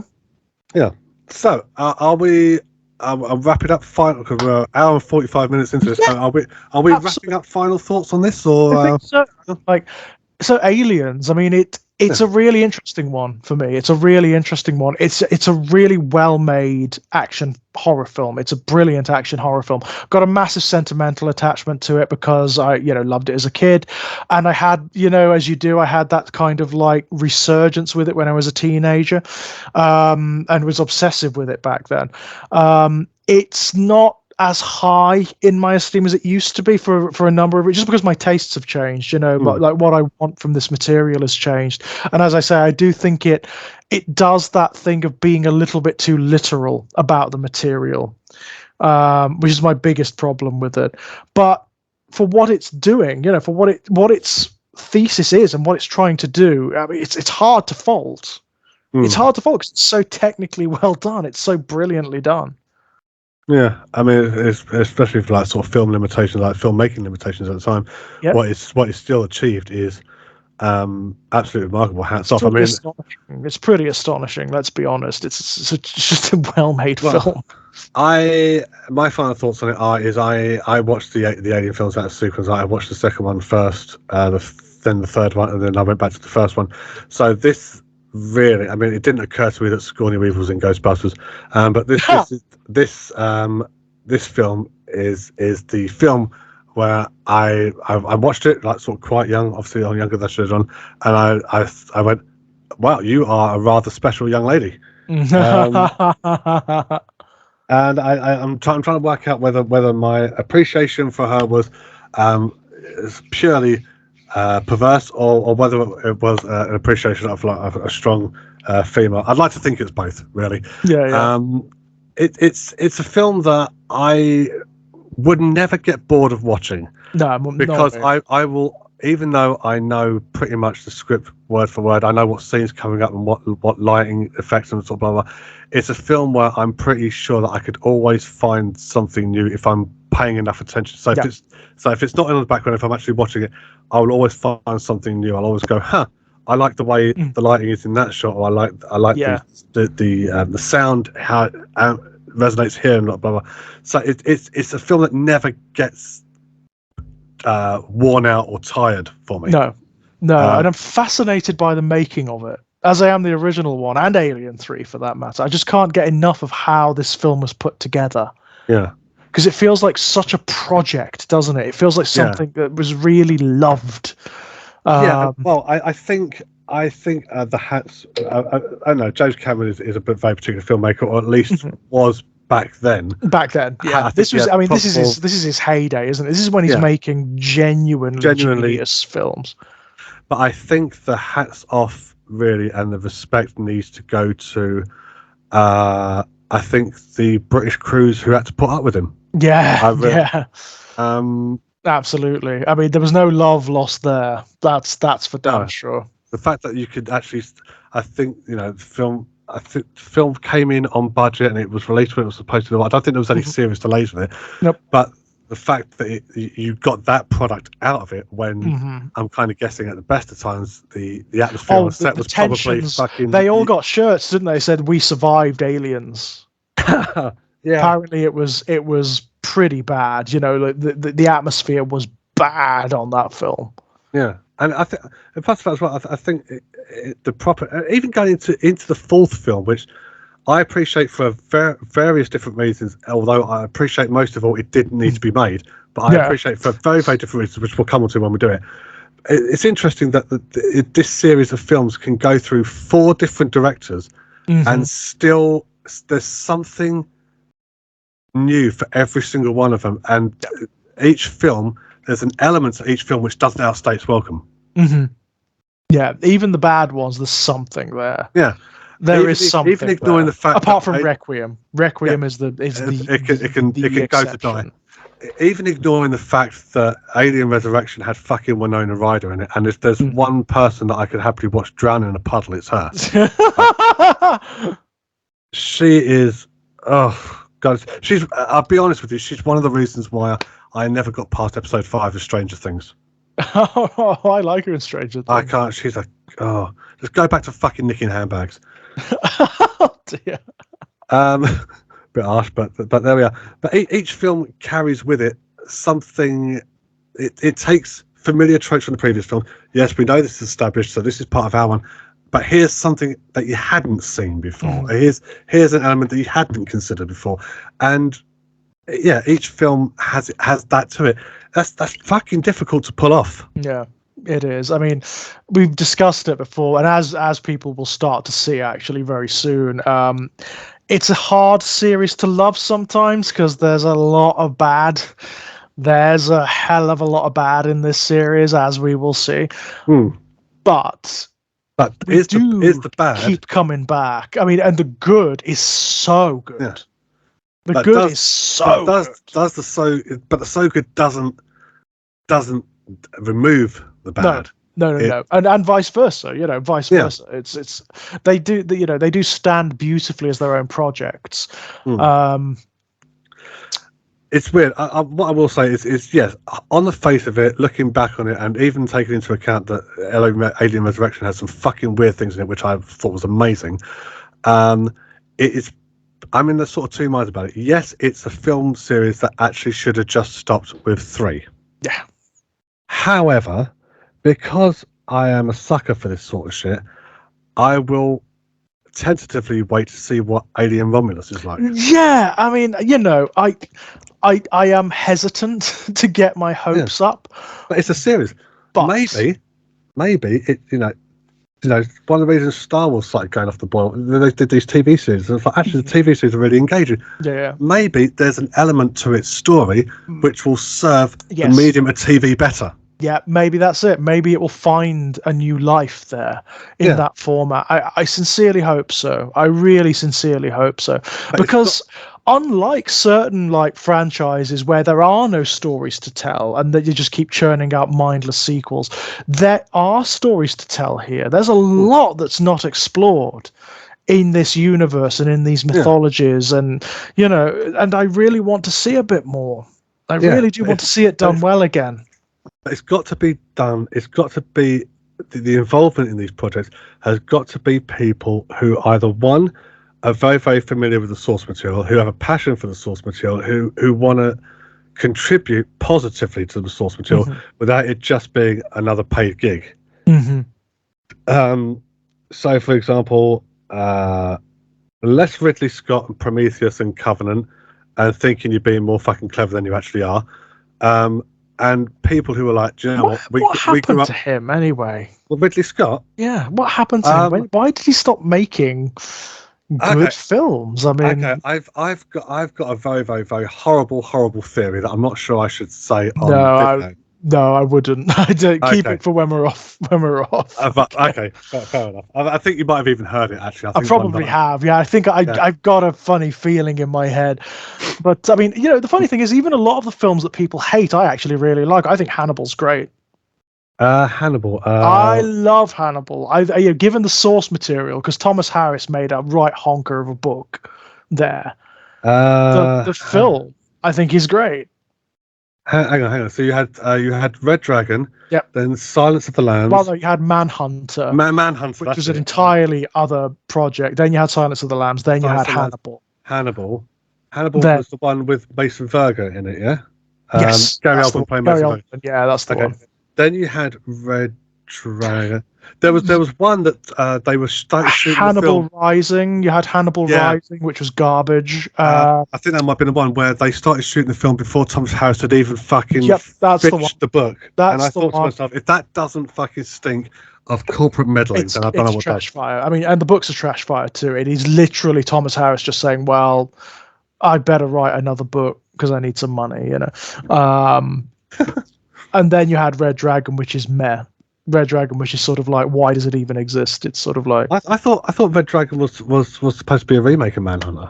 Yeah, it kind of is. It's the same. It's an adaptation of the same story, you know, of Red Dragon. Manhunter is really weird, but it's such an interesting film. It's got a lot going for it because it's so bizarre. It's so odd, you know, the way it's shot and whatnot. Whereas Red Dragon is just boring. It's just dull. And also, it's Anthony. The only reason to watch Red Dragon is to see Anthony Hopkins giving his most supremely I could not give a shit performance ever. I thought he did that in Transformers: The Last Night. That too, and the Wolfman. Yeah, he's terrible in that too. He just doesn't give a shit. These are projects where he's there because that one with Benicio del Toro. Yeah, it's garbage. It's so bad. It's never watched that. It's a shame because like it sounded brilliant when it was optioned, and the people involved with it sounded so interesting. Guillermo del Toro was attached. Frank Darabont was attached at one point. Benicio del Toro is the Wolfman. I mean, the joke is great, isn't it? It doesn't need any no fucking makeup at all. No, not at all. It's unfortunately it went through development hell. People came on, directed little bits of it, then dropped away. And you can see that in the final film. It's a mess. It's a total frigging mess. And Anthony Hopkins is like checked out. Totally, completely checked out of that film. He does not give two shits. It is like, let me out of my trailer, I'll say the lines, then I'm going. Give me my check, I'm going. And this is the sort of thing where I'm hoping it doesn't happen with Alien Romulus. I want to see genuine excitement and involvement from in front and behind the camera, because otherwise there's no point. No. I mean, and this is like the death knell. If this doesn't work, forget the franchise. Just forget it. Let it die. Let it be buried, you know? Yeah. But fingers crossed, you know, I am quietly hopeful. Yeah. Now, we've both been burnt before, George. A lot. And yet this says a lot for our commitment and passion to certain IPs or certain ideas within IPs that we haven't entirely lost hope. No, still keep coming back. And, you know, if things are released at the cinema, I'll probably go and watch them. Yeah. I'll probably go and watch them. Exactly. You know, despite the fact, you know, all the failings and everything we've been forced to endure, and that, you know, I'm approaching my mid-40s. You are, I guess, approaching your 40s. I'm nearly 40. Yeah, I'm 40 next year. And yet, we still remain hopeful, ladies and gentlemen. Yeah, absolutely. You know, if there's a new Alien film, I'll go watch it. Yeah, I will. Because I'm a sucker. Because we haven't learned. Yeah. No, never fucking learn. Okay, Jet, before we go, is there anything you'd like to pimp out? Just the shit that I've got going on the Wolfkang1 channel at the moment. I've still got sort of trying to do weekly Transformers reviews. Still got 7 Days to Die going. We've got a new series of Darkness Falls starting in the new year. Interesting. And it's not been encouraging so far. We're 4 episodes in, and me and Dave have died a lot. We've got a new 7-day series called Panzergeddon. We are trying to do Vintage Games Night again, another series of that. I've got so many ideas that I want to do. It's just a question of finding time and a schedule to do them. Yeah. Which is why I thought about the gaming channel, a collection. I was going to say, didn't we talk about doing like I don't know, like a list of Mega Drive games or something at some point? Yeah, well, I'm gonna hopefully for Christmas I'm going to be getting an adapter, which means I can use my Mega Drive control pad on my computer, awesome, to play some emulators. Yeah, of course. But yeah, there's many different things I want to do, and just like trying to get my head around how I want to do them. I'm going to be picking your brains shortly, George, to arrange a date and time to record an episode for my show, The Abyss Stares Back, which is something I wanted to keep on a semi-regular, and so far I did one episode, I think, at the start of the year with Dave talking about what we want to see in Picard season 3. Nothing else has happened with it. So I want to get as like sort of semi-regular co-host or different co-hosts each time I do it, just to like talk about the subjects of the day. So yeah, cool, sounds good. So yeah, keep an eye on Wolfkang1 channel. Keep an eye on my Wolfkang1 page where I will communicate these ideas along with other bullshit. And whatever happens, ladies and gentlemen. So excellent. You can also find me on Blue Sky and Twitter and all the other shit. Links below, guys, as per usual. As for myself, you can find me knocking about here on Exaggerated Elegy. Recently finished Scorn, fucking brilliant, by the way. Currently doing the now annual horror community Christmas calendar, where myself and members from the horror writing community swap stories and do readings of them. It's been great fun. We've got like 25 stories, so I've got one a day for December this time around. It's really good. It's been really popular this year. It's been great fun thus far. What else am I doing? Alan Wake 2, currently playing through Alan Wake 2. That's a stunner. That's a stone cold stunner, that is. What a brilliant horror game. Just beautiful. So well done. If you head on over to the Arrow Films website, you'll find the new Hellraiser Blu-ray set, The Quartet of Torment. You'll find myself and my colleague Kit Power on a featurette on the Hellbound disc, Hell is What We Wanted, which is an 84-minute chat about Hellbound. It's really, really good fun. In terms of publishing, if you go to strangeplaygrounds.com, you'll find links to all of my short story collections, or if you go to Amazon and type in George Daniel Lee, you'll find links to all of my short story collections there too. Most recently had a short story published in the Kevin J. Kennedy publication. It's an anthology of kaiju horror stories, monster horror stories, which is great fun. I had a story published in that called An Invitation to Play, which is a queer Lovecraftian kaiju story. Brilliant. Great fun. And I've also got one in his science fiction horror collection that's coming a little later in the year or early next year as well. So keep a lookout for that. And like Jay, you can find me on Blue Sky and for the time being Twitter. We'll see how long that lasts. So if you fancy a chat, come and chat to me there. Jay, brilliant. When we come back, we're going to do Alien 3, yeah? We are indeed, yes. Brilliant. Until then, guys, bye-bye. Ta-ta.